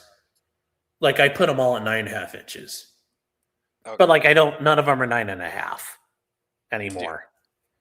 Yeah. The first one I got was 9.5, and I was like, oh wow, that's kind of nice. And I'm like, this kind of sucks after shooting it a couple of times. So now it's at 11.5, and it's like, okay, that works. Yeah, well, I got a Hoaxworks suppressor, so okay. Yeah, like I know the first time I shot it, I was like, wow. I was expecting a difference, but I didn't expect it to be like that big of a change, And I was just like, oh, there's no way I was like, there's no way I'm ever going back. So yeah, but no, like I said, that's why I just put down. From now on, I know there's people who have like 7.5-inch AR-15s, pistols, but like I don't. Yeah. I just put down 9.5, and that's what I've always stuck with. So I got you. So, but I'll keep that. Thank you for the advice on Columbia. I'll keep that in mind as I get down there. Yeah, I know. Like I said, dude, because you're taking 77 and then you're hopping on 26, right? Yeah. Okay. Like I said, I haven't been on that side of Columbia in a while, but okay. From what I remember, that intersection isn't that bad. But I know 20 and 26, it's a I call them cloverleaf. It's like you got a exit ramp and then an entrance ramp in the same lane. And oh yeah, those are tough. Yeah, it's fucking. Those are a pain in the ass. So no, I'll say this much: 2.0 figured it out, and if she got through it, I think I'll be okay. Yeah, well, I mean, how women drivers are. So. All right. Well, hey. Also, we are going to get the train all finished up. I will tell you that much. And we're going to now that we moved, I've actually got a spot for like a shelf where everything's going to go. It's going to look great. Hell yeah. Let me tell you. I'm just giving you shit, right? Oh no, I know that. I know you're giving me shit, but still, everything you guys send, I appreciate, and I want to get done and put up and have a nice place of honor. And you guys took the time to send that to me, so we're going to try to get her done. Yeah, I know. Well, like everybody sends everything, and Yeah. You got a whole fucking pile of shit. Oh, I know. I have an entire. I think the box is going to stay packed, but I'm just going to take a picture of the box that I shoved all the models into. It's like a big fucking box that are not built yet. So, yeah. Yes. I'm not building a rail layout in the flower beds, Nico. No. I'm not one of those people. All right. Well, all right, chat. And all right, Sean. Have good travels and all that good shit. And I will do. Okay, so somebody's saying here, this user is using code about the highways, but means watch out for the black people near Columbia. Well, I know that. Be careful down there. Yeah. Yeah, there's not stopping. There's a bunch of them in Columbia. The second you get out of Columbia, though, you're good. Yeah. Well, I don't plan on stopping in Columbia. I'll stay in the nice areas. Yeah. So it's there. You'll be able to tell. Okay, I appreciate it. So thank you very much, and I'll see you around, man. Have a good one. All right, you too. Yep. Bye. Okay. Yeah, there are mountains in Florida. I know they're like 20 feet above sea level. I'm glad the buffering got fixed from yesterday. Yeah, I know, T-Rex. I know it's a problem for some of you guys. Johnny Osprey says Kirby's are a fucking racket. Yeah, they are. I remember one time I was in law school still, and I had worked. It was like Friday into Saturday, and like I had worked like late that night, and it was like I got home Saturday morning at like 8:00 in the morning. I got mad fucking overtime that week, and I passed out. I got home, like I took a shower, and I just passed out. I wake up to hearing a fucking vacuum cleaner going that I don't recognize. And I'm like, what the fuck is this? So like I get dressed and I kind of creep down the hallway and I poke my head around the corner. And like there's this Kirby dude like demonstrating the vacuum to 1.0 and her sister. And I'm like, why is there a fucking person in our house? Like, what the fuck is this? And it's the Kirby salesman. And I'm like, it was the most obnoxious fucking sales pitch ever, the way they do stuff. But yeah, like, and I was like, I left her to it. And after a while, 1.0 was like, she's texting me like, please help, come get me. This guy won't leave. And she's like, I thought this would be like a way to scam to get the carpet shampooing because they promise you like a free carpet shampooing. And she wanted her rug cleaned. And after a while, like I'm sitting there, I'm like, okay, we're all set. And the guy's like, all right. And, it was pouring rain outside. So I said, you're welcome to stay on the porch till they come pick you up. And he's loading up stuff. He's like, it's a lot easier for me if I just leave it here and not fill out the paperwork. I'm like, we're not buying. That's like, even as I told him, like, I'm not buying, he's still trying to sell it. So, I mean, good on them, I guess. Good on them, I guess. Let's see here. Did you chase him out like Roy DeMeo? No. Then VTubing Enthusiast says for $2, ask Grok about wooden doors and unconnected chimneys. I mean, yeah, how does that work? Kirby does everything they can to not pay the sales guys. Oh, I know. I've heard that before. Yeah, they're pretty rough. If I come back to visit Ohio in 30 years, the 70-71 split in Columbus will be done. Oh, God. That's never not going to be done. Holy shit. Yeah, I keep forgetting about that. Teos saying, are you going to OC in the OC? Funny. What is my Discord beeping for? Don't switch. What is this here?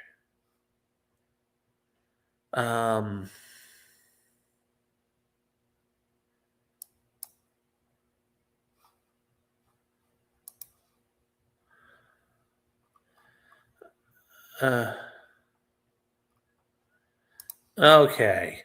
So, do you see the Wienermobile race I sent you? Where did you send it? Because I haven't seen it. No, I have not. I'll have to look for it. My parents had a Kirby and it lasted 20 years. I understand that, but holy shit. It seems like a scam when they sell. Like, we only sell through sales. It's like, yeah, but you could sell it in fucking stores and make a gajillion dollars. So, All right, next up. Kurt. I think Kurt. No, Kurt comes back. We'll do Kurt. EDW Raptor. Hello. Oh, hello. Oh, shit, I didn't think I was next. Well, you are. So, I got a little game. I'm gonna give you 3 quotes. You gotta get them all right. Okay. Hold on. Okay. Do I need to? No. There's no Nazis involved. Close. Okay. But first one. Let us be under no illusion. The Jewish spirit, which was responsible for the alliance of large-scale capital with Marxism and was the driving force behind so many anti-Spanish revolutionary agreements, will not be got rid of in a day. Who said it? That sounds like Franco. That is correct.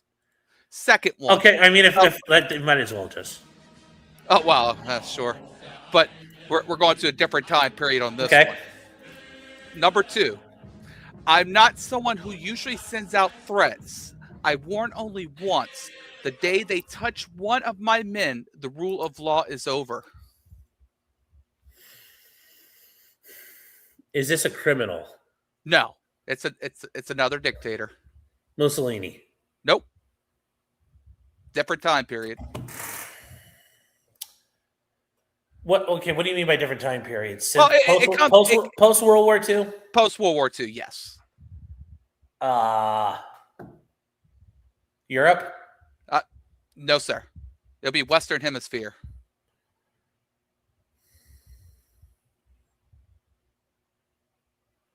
Post World War II. Batista? Nope. Close. Well, not close, but no. Yeah, no. So not Cuba. So not Castro. Okay. Fuck. So South America, right? South America, correct, yes. Juan Perón. Nope. Fuck. Pinochet. That it is Pinochet. Okay, well.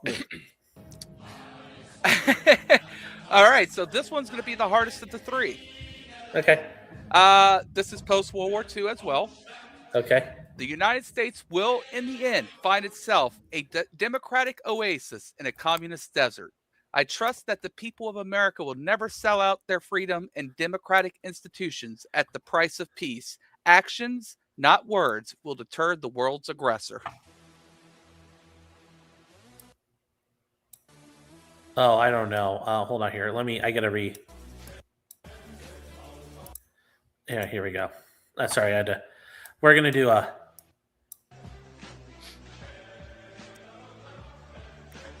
There we go. A little Grünes Unster Fallschirm. So, what is this again? Okay, let me go back again. All right. The United States will, in the end, find itself as a democratic oasis in a communist desert. I trust that the people of America will never sell out their freedom and democratic institutions at the price of peace. Action, not words, will deter the world aggressor. What type of leader is this? Another dictator. Chiang Kai-shek? No. Okay. Post World War II, though, right?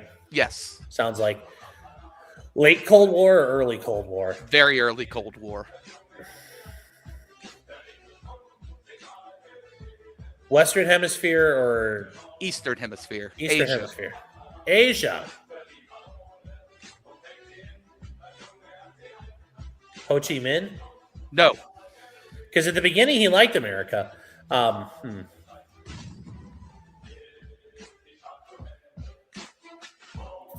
Out of the Philippines? Nope.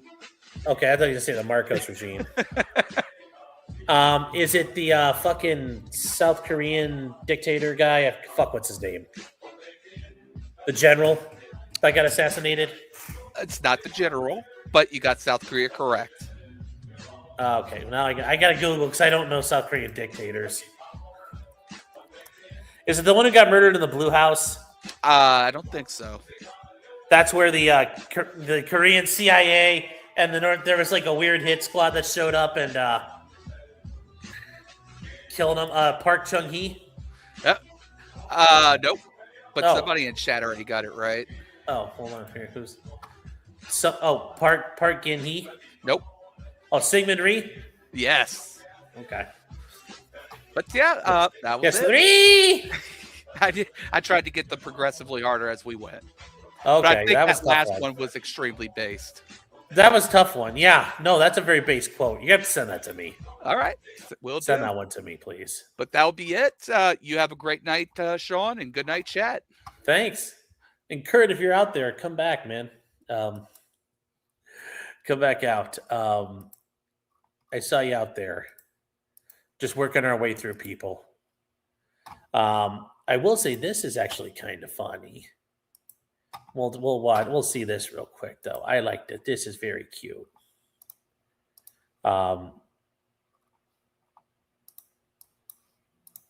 This looks so cute. Here we go. This is a little dachshund, a little wiener dog running a race, an agility test.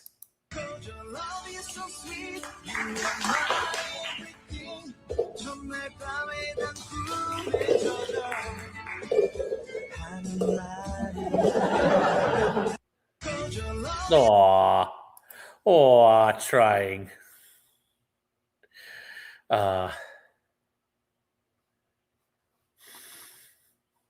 It's a very fast wiener, I know. Very fast wiener. Let's see here. It's agile. I know, agile as fuck. So.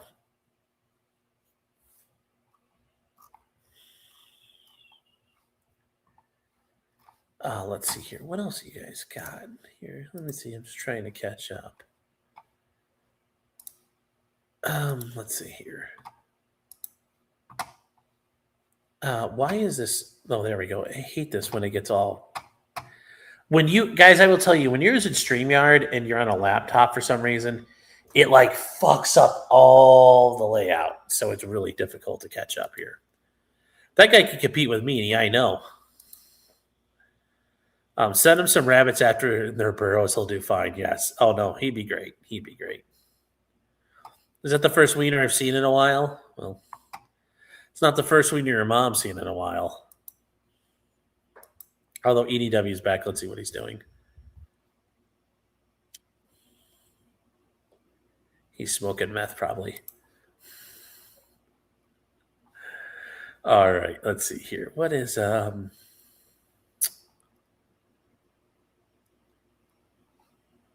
Yes, Martin-esque agility. I know.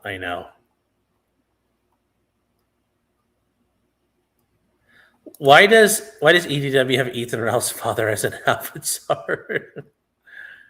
Oh no, chat. Oh no. J-Rock says, what is this, 20 questions? I mean, I enjoyed it. That's what matters. Let's see here. Man, this Jeopardy category sucks. But no, Chaos, you're saying, okay, so when Florida passed concealed carry in the 80s, they accidentally legalized open carry. So the governor called a special session and legislation to ban it after being legal for only 10 days for Orlando. Wow. Cool. But yes, now apparently open carry is legal in Florida, which is great because now Florida's caught up to Ohio. You don't need to carry a fucking fishing rod around anymore, which was so retarded. You can just open carry again, which is good for Florida.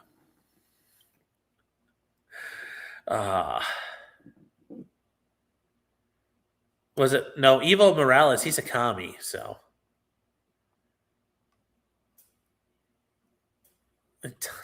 Tom Brady. Let's see here. No, you guys are funny. Okay, let's see what else we got. Canton, Massachusetts has an open container. But you could open carry antique 1911s. Florida, the antique GATS is 1918. So I had to have like a 1918 or older gun. I could carry antiques. So like I carry around like a fucking Borchardt C96 or something like that, or like an old school Mauser broom handle. That would be so funny. That'd be interesting. Carrying around like a fucking Colt or a Schofield, like an actual Schofield revolver. That would be funny. So, Yeah, open carry is now legal in Florida. I know. I think it's either by legal operation. I don't think they passed the law, but I think through court ruling it's now legal. So, but yeah, that'll be great. That'll be great. We'll do my part to become the warlord of a new sector of the world. When the next time there's a power outage. Let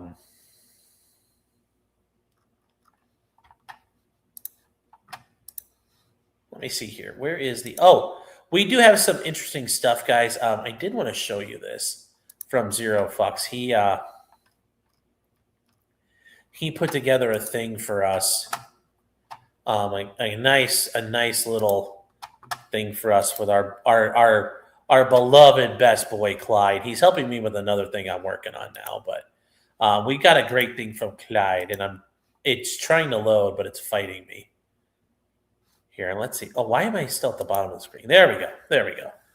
But I think you guys will like this. But anyways, here's the thing Zero Fox put together. Let me know if you guys like it. Let's see here. Here we go. See this? That means not welcome. It's just Clyde at the bottom. He's such a cute little dog. Carry a black powder pistol. Yeah, you could. The court ruling, the state refuses to appeal. Oh, it's a court ruling? Okay, yeah, I don't know the full story behind it. In the First World War, the Germans made some full auto Lugers. Yeah, they really, but that wouldn't have been very much use. Just a normal artillery Luger with the Trommel magazine, the big drum magazine on it, and the stock would have been like the bee's knees.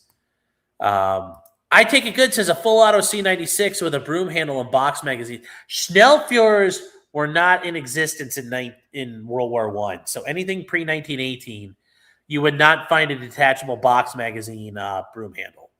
That was only when Spain started making them later, and you got them in like 9mm and some other calibers. So it wasn't until after World War I you would start getting the Schnellführer, the broom handles with the detachable magazines.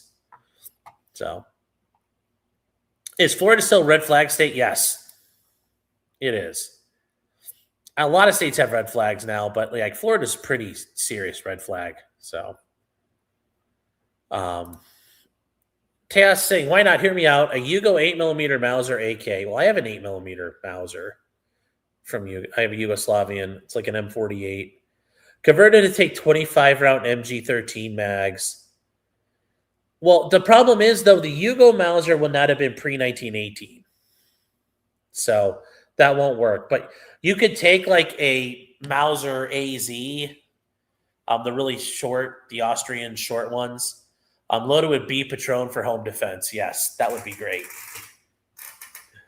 That would be great. And Patron B, guys, is the explosive ammunition they used. Although I don't think B Patron was that's only World War II. There. I have a Star Pistol from Franco's Spain in the style of a Walther PP. Yeah, there's a lot of good shit out there.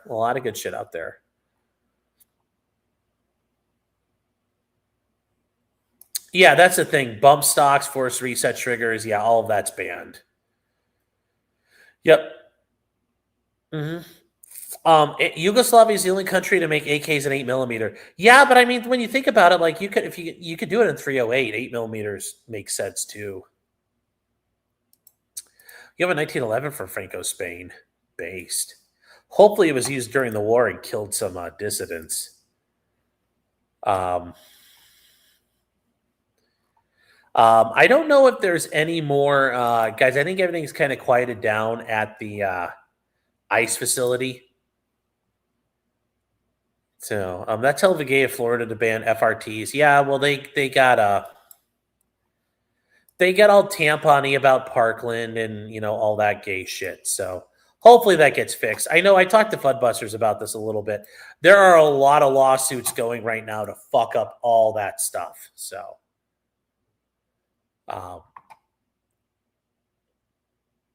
say fun fact, one of the last acts of the Federal Republic of Yugoslavia was officially adopting the AK platform in 5.56 NATO. That's awesome. That is funny. Their last act was to like, they were right. I'm not gonna lie. Imagine if the Yugos, like, you know, Zastava was belting out, and just the Yugoslavians in general were belting out 5.56 AKs, man. They would have put the fucking Bulgarians to shame. And that'd be awesome. Because I'd love to have, like, I still want an AK in 5.56. Like, I want like the 105 series one or the 106 series one where it's like full length AK 74 pattern with the 5.56 mags. You know, the mags are like fucking like $40 a pop. I still think they're fucking cool. Oh, it's popping off out there? You know what says 5.56 is gay compared to 7.62 by 39? No, it's not. No, it's not. Does Funbusters need people to join these suits? I don't know. I think they've already got stuff lined up. I told them, like, I've been kind of busy, but once I get down to Florida, I'm going to see what I can do to help them out and do stuff. Yes, Bulgarian AKs are pretty nice, but yeah, I'm just saying. They'd be pretty good here. But anyways, so what is this here? So this is a... They tried to carjack the wrong white boy. We're taking America back. It's coming. Well, let's see what this is. All right, here we go. Right now, you're getting the same. I'm telling you, I am homophobic.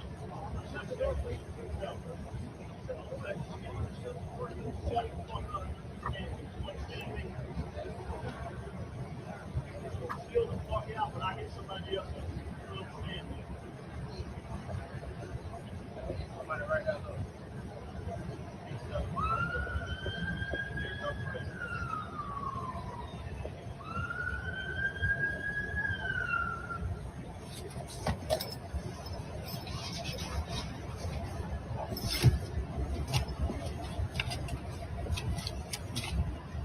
This guy's braver than I am. Once I see the lights flickering, I'd be moving away from him because I do not want to get shot.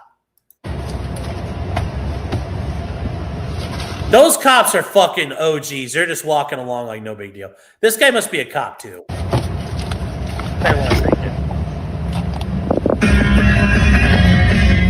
Okay, I think that's another cop if I had to guess.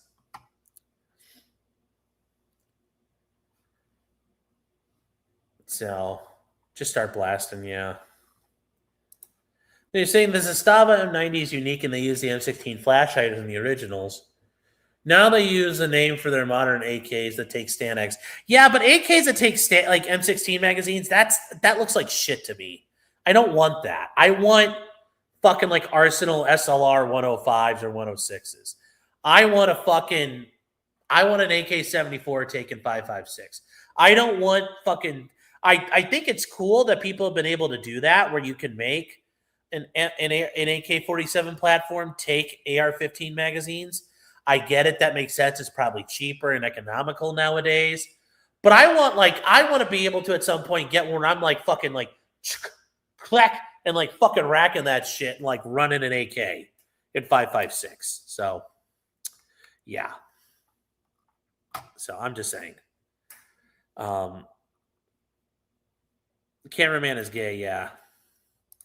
Steven says, you want a copy of my 5.45 receivers? I've had a couple. I just have to get heat treated, and I've already talked to a company about it. I wouldn't do a 5.45 build. Like, I would do a I would only do a 5.56, and I don't know if I would build an AK. There's way too much to fuck up on that, I think. You know, and that's funny because I'm talking about building a G3 at some point and rebuilding the Set Me parts kit, too. I don't know, like... 5.45 sounds awesome until, like, you know, if Ukraine quits the war tomorrow and 5.45 floods in, but like all that's gone now. Like the 5.45 is not coming back anytime soon, which sucks. The Galil Ace looks cool and modern. Yeah, they're neat. Get the Polish Radom. Yeah, I've thought about that. I've thought about that as an option. I don't know, though. I don't know. I've heard people like their Radomes, so not 100% sure, though. Edward Scott said, "Build a 1919 parts kit. Don't be afraid of rivets. They're far easier than you would think." Yeah, but I've actually been told like building a M240, any American style machine gun with the riveted cases, is actually pretty easy to do. You just gotta have the right side plate on it. So there's a left side plate. So yeah, that would be fine. That said, though, like trying to build like an MG3 or shit at home, yeah. Didn't the ATF authorize the import of all remaining Soviet stocks of 545 physically located outside of Russia? I don't know, but other than Ukraine and Russia, I don't know where you'll find 545. Other than China, but that's all going to be fucking steel tip and steel cased. I mean, we'll steel jacket in. That's going to be armor piercing, so you can't bring it in. They're stamped 545 just for a bear, but you can build them to 556s. I mean, if you want to send me one, yeah, sure. But it's like, I don't know when I would get to that. That's going to be another one that goes on the gun making shelf. Like, I still got to get that one fucking Glock to run right. And thankfully it's going to be a range like 5 minutes away, but I still got to get that Glock to run correctly. So, but yeah, I got to get the Glock to run right. Then I got to get the fucking G3 done, the Set Me done. Although I'm probably just going to turn that into a G3. So I have like 2 G3s.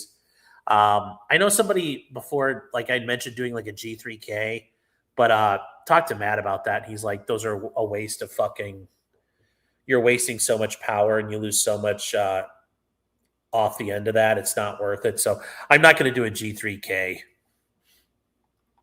So you have a Zasti MPAP. It's the shit. I've heard those are good. Let's see here. It's a long project list, yeah. There are artists worth hiring for AK builds. That's too, yes. Oh, speaking about Glock, they are pairing with Microtech to make a Glock auto knife.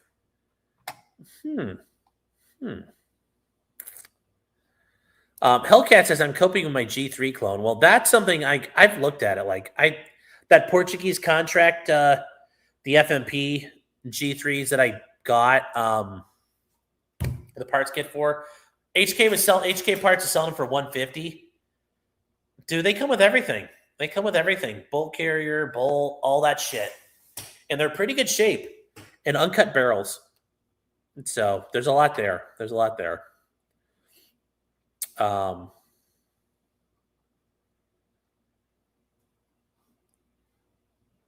Let me see here. G3s are rough on brass. Yeah, but I wouldn't be buying it to protect the brass. I'm like, when I make this G3, it's eating fucking wolf, and that's all it's eating, man. It is eating steel trash. It's going to be a trash panda. And I'm painting it up in Rhodesian. So, Teos saying, isn't Georgia sitting in a load of 545 after getting slimed by Russia? No, I think Georgia really turned over to AR-15, M16 pattern. I think they're using NATO integration stuff. So I can't imagine they have that much 545 sitting around. A lot of the Soviet states, I think, used it or got rid of it. Angola bringbacks, yeah. You even get the European dirt with the FMPs. They're Angolan and Mozambique. So yes, probably. So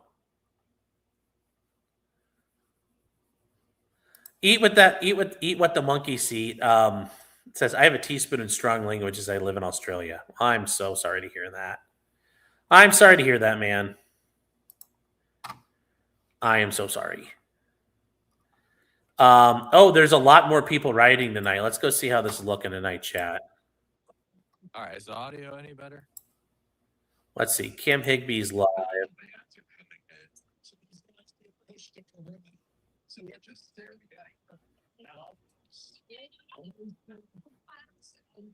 Let's see here. Get that lotion and salad dogs and stuff. Oh, that ice is going second. Oh wow, Cam's audio is awful. Here, hold on. Like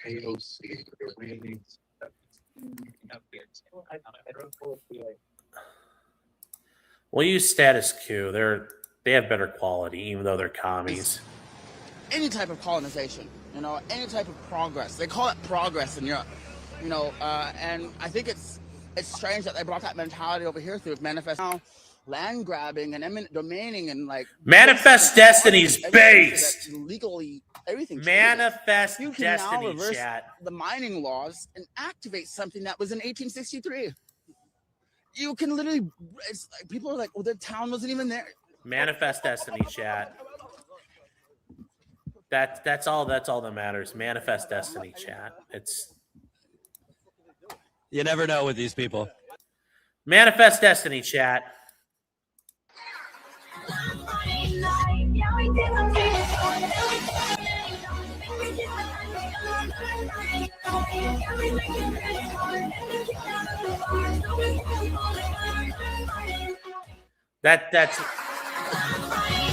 That's all you need to know when you talk about Manifest Destiny. So, all right. So we have a new guest. What the fuck was that? That is a Manifest Destiny edit. So, you guys bitching about Manifest Destiny. It's like I think it's base Manifest Destiny. So here we go.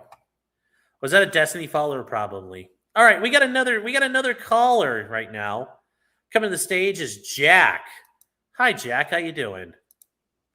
Hey, LSAT. Yeah, the LSAT? Yes. Yeah. I'll set these nuts on your chin.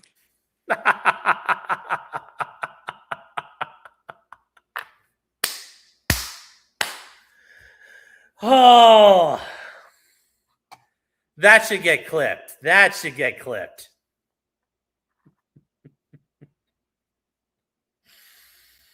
That's the call of the night, chat.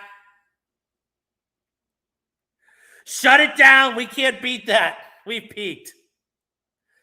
I know. Just shut it down. I'll never recover. He's hit, Joe. Oh, he's stunned. I know. Not bad. Not bad. Very good. Yes. Hi, Alyssa Clips. Yes. Hi, Alyssa. Clip that shit. You watch right into that one. Yes, I know. The street been hit, sir. McCall with the steel chair. So, is there no casino tonight? A second Joe Calls hit the stream. What was the first one? But I heard PPP and them are tapping out tonight, so they were taking heat from the great indoors. My fellow Ohio men were too. Oh, PPP was sick. No, that's the great indoors. They scared him. The great indoors, like, we're gonna pull up on you. We can eat the slop out of your sloppiest Asian buffet. And PPP's like, oh my God, he's right. They got the endurance, and PPP was scared. He was scared. Worski's on locals now, yeah. Really, is the Great Indoors mad at him? No, they're not. I'm making a joke. Ohio taking on PPP, I know. PPP would not be able to survive at Stanny's. PPP could not handle the fun buffet. PPP couldn't handle a Shoney's or the Pondo. There's still a Pondo in Ohio. Let me tell you what. A Ponderosa, PPP could not hang. He could not hang with the greatness of a Ponderosa. Let me tell you. Let me tell you what. You know, there's eating butter chicken and curry pizza ain't gonna do it for you. Yeah. Yes, Ponderosa. Yes!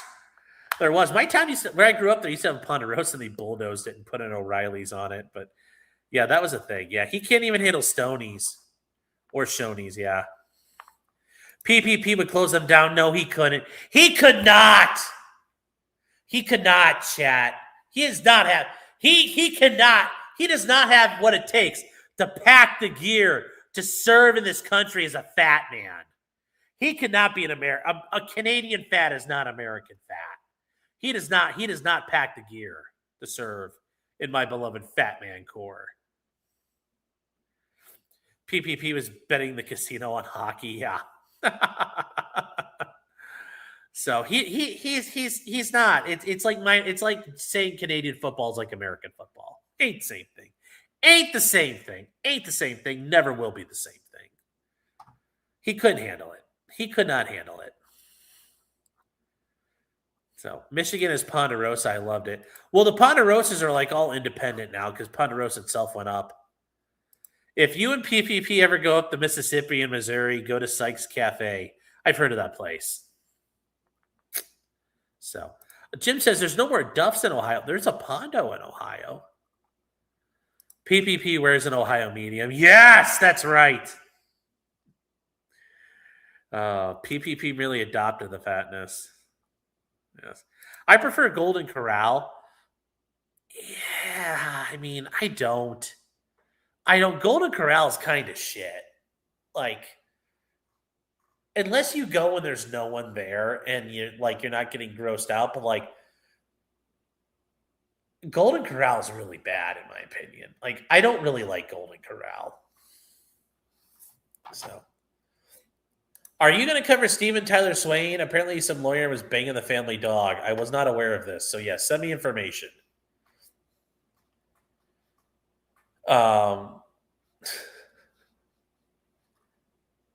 PPP is an Ohio ma'am, yes.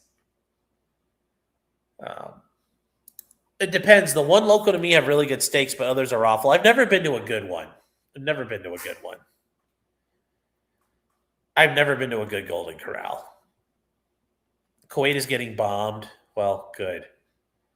Golden Corral smells like black piss. Is there a difference in piss? Are you that virulent of a racist? You can be like, the darkies have pissed in here. Oh. I don't mind being at a restaurant with old people and cleaning out their dentures. That's not a problem. I've never been to a Golden Corral. It's okay. Sykeston has a wonderful diner. You can have dinner rolls thrown at you. Wow. Interesting. Yes, Golden Corral is a chocolate wonderfall, but I'm like, I would never fucking eat that. That's ugh. So, Ashton seems to hate your former homeland of Ohio. What's this about? That's because he hates what he can't have. He hates what he can't have. He will never be an Ohio man, and so therefore he hates it. He hates it. He knows he's stuck in Canada and he won't leave, so he's just going to be a hoser for the rest of his life. That's why. That's why, chat. Also, speaking of supporting things and what you can never be, though, help the T-Man, chat. Help the T-Man. Help us crush Meme Copium. Help us crush Meme Copium. 10% off. Use the code criminal at thedragonstreasure.com. I hate Ohio so much I'm leaving. I'm economic opportunities. Manifest destiny. I'm going to the west of Nuevo America. Going to the west of Nuevo America, also known as Florida.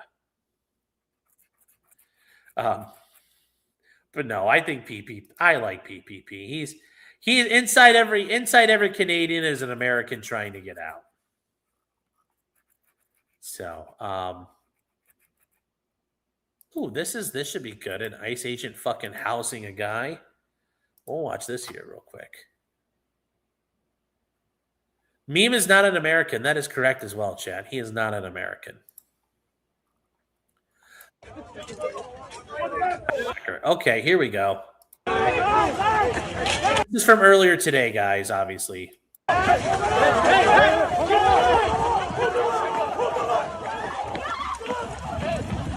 Blockhead! You fucking pieces of shit! Oh, shit!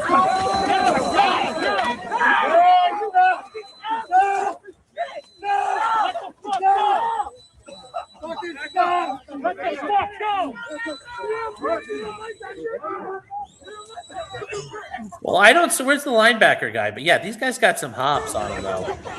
Running in fucking boots. Well, that guy's got like shoes on. Please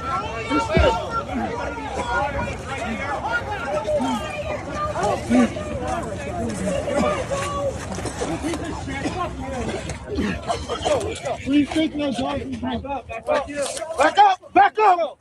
Back up! Back up! Where's the linebacker guy? I want to see somebody get lit the fuck up. Back up! Back up!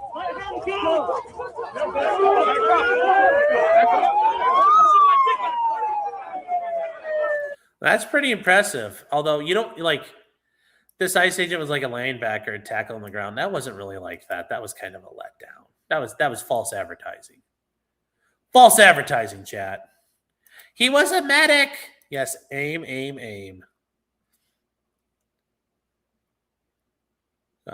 He needs to say not welcome. I'd love to be an ICE agent. Yeah.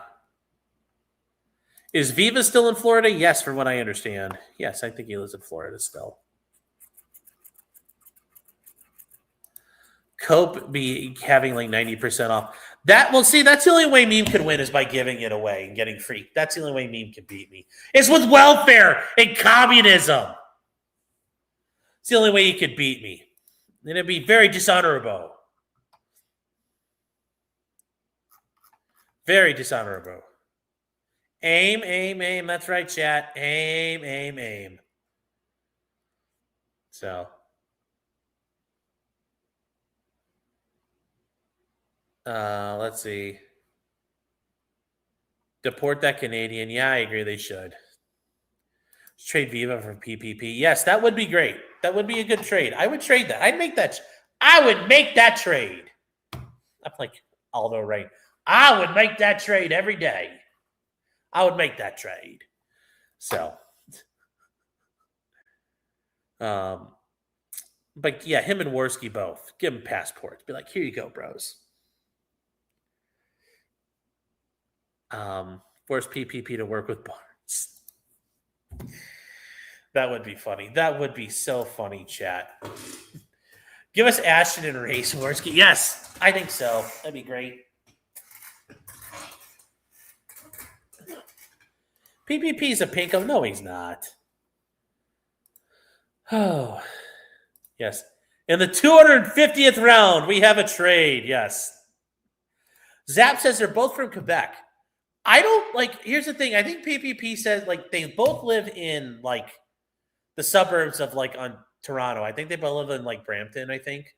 But yes, the way PPP says things, he either grew up in Quebec or has family that are Quebecois. Because he's like, you know, and the way he says some things every once in a while, you can hear like at least to me, it sounds like the French Canadians trying to creep out of him. So I don't know if he's Quebecois himself. I think he would kill himself if he was. But I thought he just does that to piss on JF. No, he says enough things to he says he does enough things. He doesn't channel JF all the time. The French accent is a lot different. I know, but the way he says some things, you can hear it trying to come out of him a little bit. And it's not just him making fun of JF. Because you can hear it in his just normal mannerisms. Yeah, I mean, it's a purposeful effect. It's a purposeful affectation, but not all the time. When he's being JF, I get it. He puts it on when being silly. He does it sometimes when he's being silly, but he also, we're still taking calls. Yep. He does it sometimes when he's being silly, but he also, when he's just talking, you could hear it come out of him. So he talks that way because he's gay. Yes. Yes. Musique Christ. Yes. Yes, you know. C'est well, Andy. PPP's latest affectation is like RFK Jr. Yeah. He also said those horrible Ontario vowels, which is a thing like the frog talk. Yeah, but I don't like. I thought like that was like the Ontario way over by. like Quebec. Like it's not the Letterkenny, Ontario. Because like the Letterkenny, Ontario people, that's a whole different version of Ontario.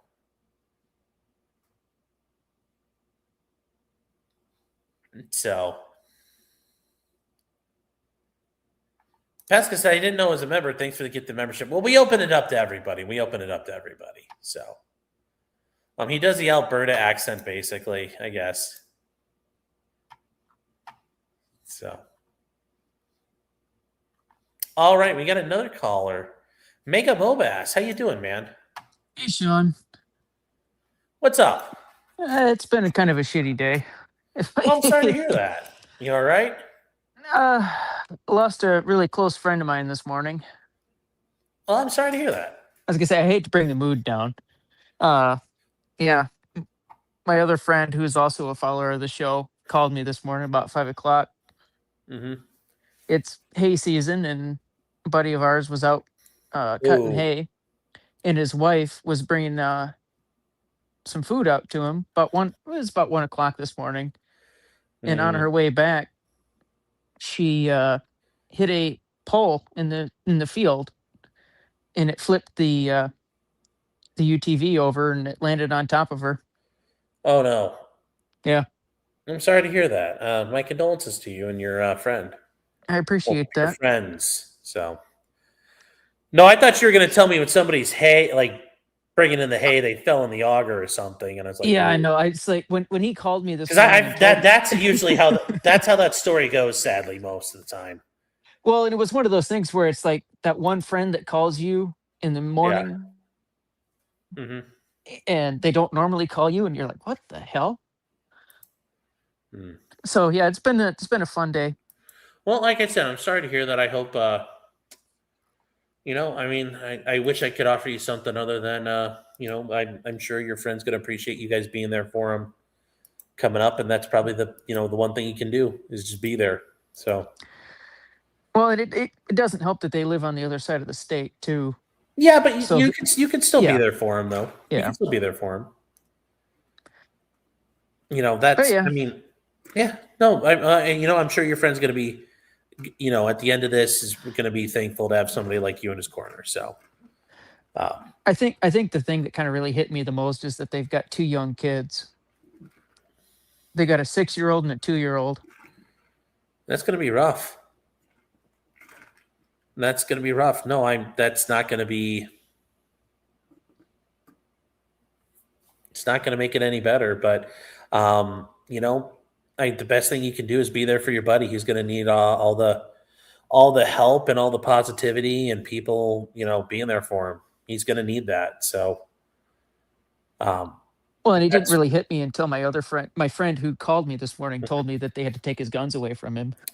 Oh, It's I'm like, sure. oh, shit. Well, I mean, yeah. I mean, I can only imagine if that's how something happened at 2.0. I'm not sure I'd be like, I would want somebody to take everything away for a minute or two.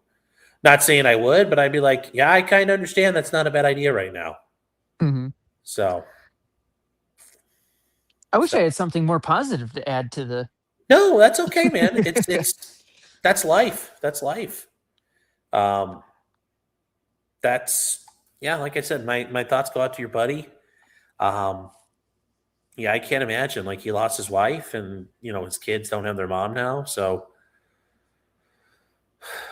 yeah, it's gonna be tough. But like I said, best thing you can do is be there for him. Mm-hmm. So, like I said, I'm sorry for your loss too. But, that's. Well, the thing that I'm really kind of kicking myself on is that she had messaged me at Easter and said Happy Easter, and then I was off doing something, didn't think anything of it, and never said anything back to her. Well, now you're right. That is a little awkward at this point. So it's like, well, I can't really talk to the dead. Well, I mean, you could text her now. I mean, or you could just look up and say, sorry about that. But no, I mean, you know what though? But I mean, that's life. That's just life. And, I know that probably makes you feel like shit right now, and it probably feels like a rock in your gut when you think about it. But yeah, actually, it's a good idea. You could use like a Ouija board and like text her back. She could text you. She'd probably be motherfucking me to hell and back. Well, honestly, though, I mean, I will say, I guess that's, for her passing, maybe that's something for you. Just, like, hey, man, like I should really make sure I stay in touch with everybody and really be on top of it. I mean, maybe that's something, for part of her life that, is meant to affect you. Mm-hmm. So this is why we need Clyde standing by. Yeah. So, but I mean, I honestly though, I mean, like, I hope she, I hope she had been saved, and and if she is, then she is on the other side in a better place. So, I mean, last I knew, she belonged to a non-denominational church, and myself as a dirty Lutheran. Yeah. I take some solace in the fact that she at least attended church. Well, there you go, and that might be enough. So and that's I mean, we all can't be Catholic, but honestly though, it's I know. But no, I really hope that she had accepted Jesus into her life as her Lord and Savior, and that she'll be able to be there for her family going forward. So, well, she's up there riding motorcycles in the sky with her brother. Well, there you go. But yeah, like I said, sorry to hear that, man. Sorry to hear about that loss. Well, I appreciate it, and I won't bring the mood down anymore. Okay, well, and like I said, reach out. Make sure you reach out to your buddy. I'm sure he's gonna, as much as he's gonna need it, I think it'll help for you to reach out to him as well. Mm-hmm. So, and a lot of times there's not a whole lot you can do. You're just there for them. But sometimes that alone is immense in the effectiveness that it does for people.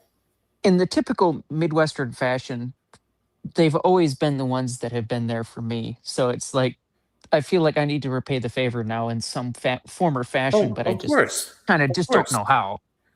Well, I mean, the biggest thing is just call your buddy and say, what can I do? Is there anything I can do for you?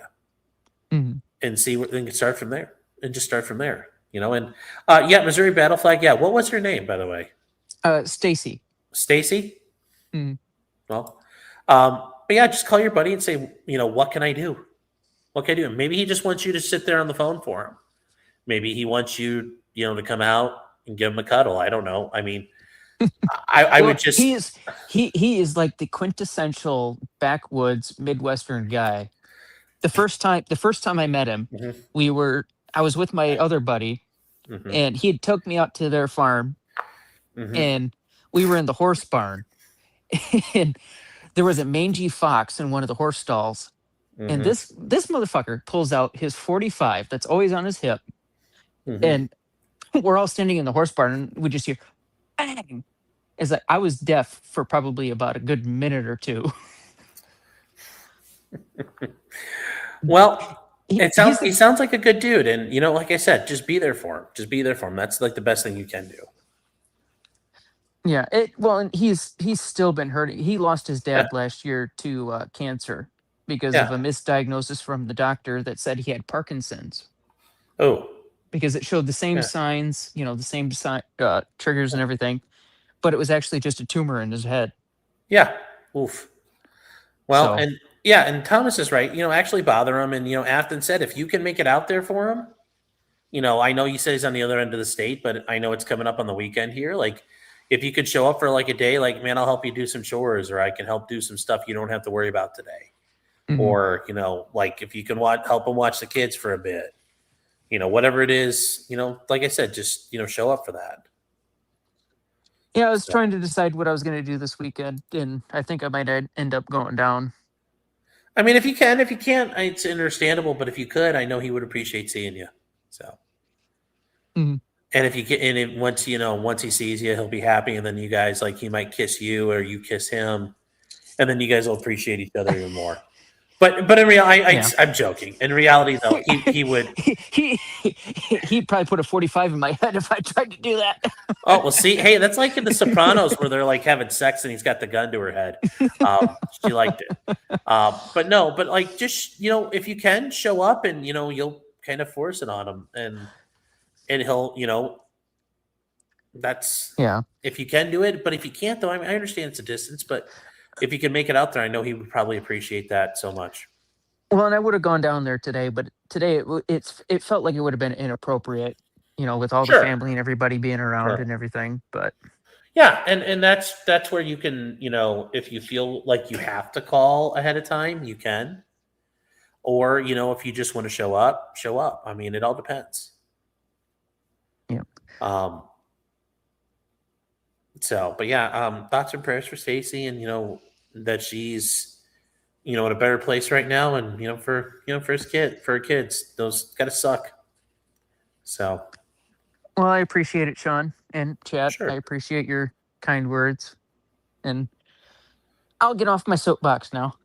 All right, well, hey, take care of yourself, and like I said, just check in on your bros, Absolutely. and check in on your other buddy too.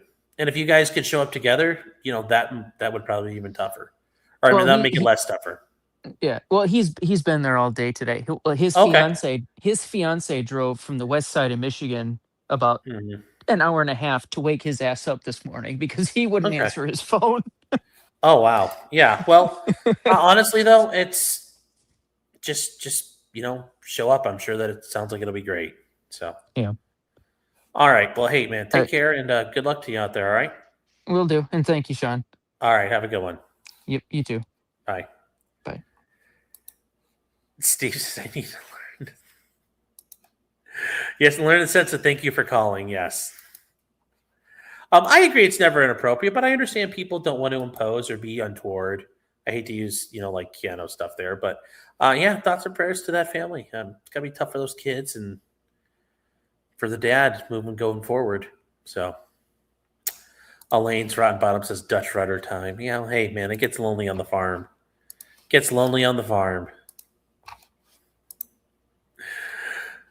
So let's see here.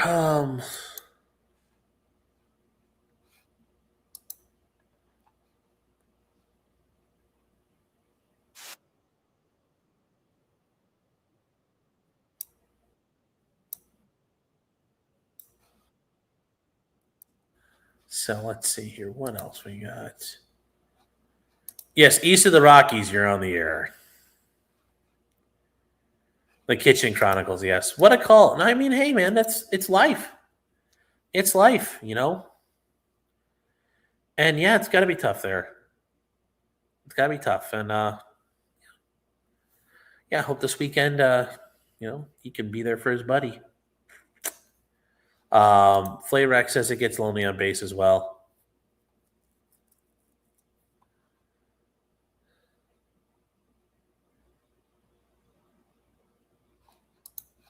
So have a good friend, a large man like Sean loading the four-wheeler by himself, getting done hunting, driving in the back of the truck, flipped it on him. Luckily, it didn't kill him, but damn near. Well, I wouldn't drive into the back of a truck like that. That's just an accident waiting to happen. I've seen enough things flip and boards break and shit.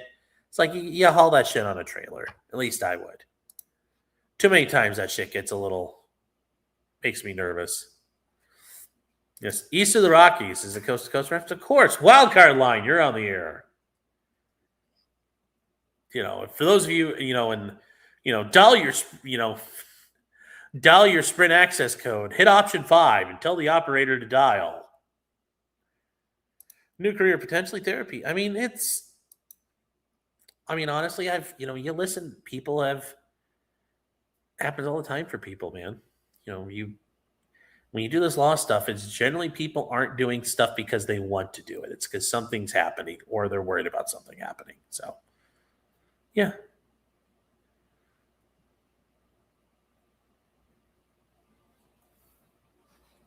So, let's see here. It is... let's see. They're fully nude strip clubs, really? Okay, yeah. With alcohol too? Based. So, Brimstone C had surgery today. Nice. Hopefully it went well. You know, was it the final transition?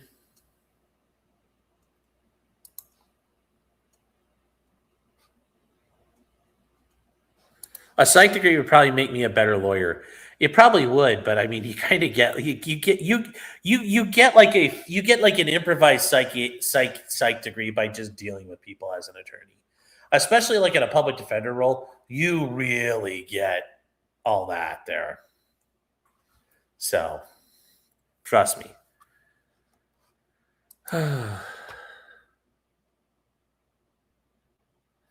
You're laying on the floor, bled through my bandage, sweating profusely with tachycardia.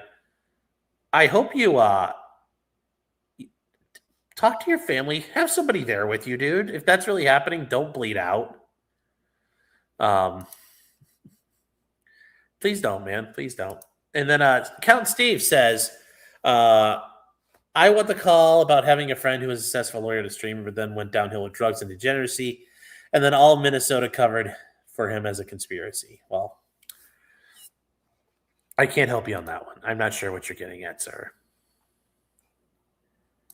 Frogan lied to her audience today about the lawsuit default. Well, that's not a surprise. She's already lied about it a couple of times. Yes. Yeah, you should go back to the hospital if you're not doing that right now. So, if I call, what will we talk about? I don't know. That's you're the caller. It's the call-in show. That's your job to come up with a thing. That's it, though, chat. We are probably going to wrap this up here in the next minute or two if nobody calls in. It's 11 o'clock, and you had an infected cyst on your tailbone excised. Based! I hope they pop that fucker and just juiced it out. Nothing wrong with a good, pilonidal cyst. Based. Can we FaceTime Clyde? No. They're already sleeping. Apparently the dogs are doing very well down there. They're doing very, very well. So they go out on the lanai and they're sunning themselves routinely. So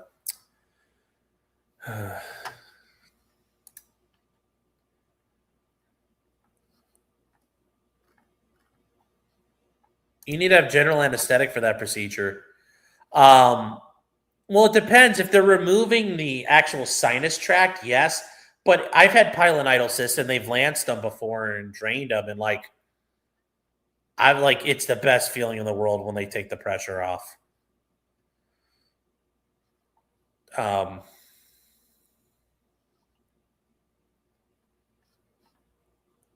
Yes, a pilonidal cyst. Yep. Yes. You had general anesthesia, yes. Are we selling our house? We're selling it. We're not going to keep it as a rental. Not from 1,000 miles away. Elaine says, I got an IFAC kit for me and my family. They think I'm crazy. Well, there you go. That's good stuff. Good job taking care of your family and your loved ones. Now you got to learn how to use it. Learn how to use it. Learn how to use all the shit in it. And not as as somebody's bleeding and screaming.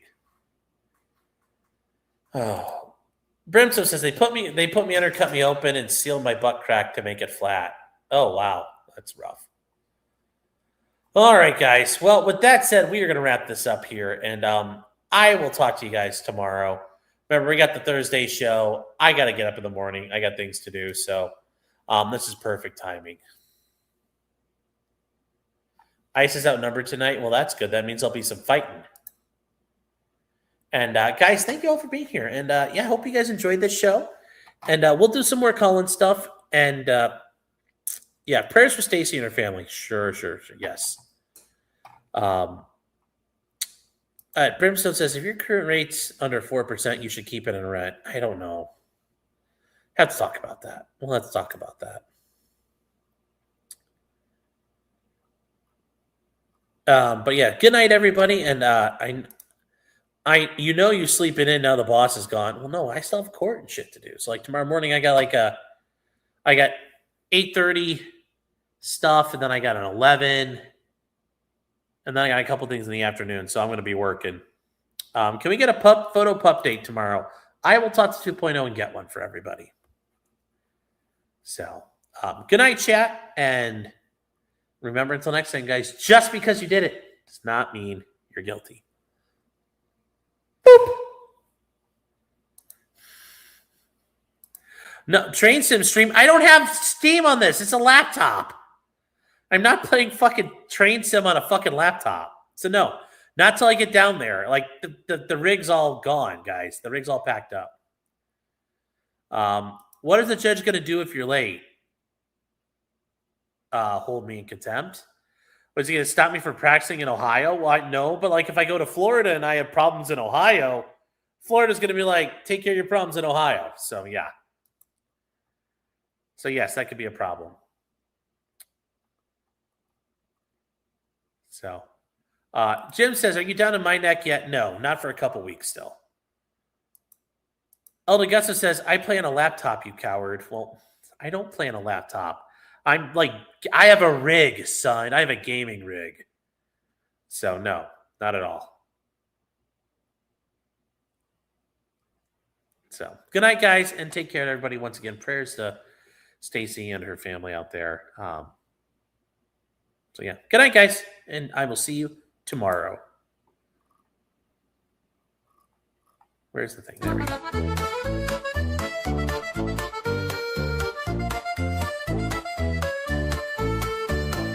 Weapons, blacksmithing, and models of planes, esoteric works, and even some trains. Much merriment had while drinking White Claws, tips on hunting, and even talking the law.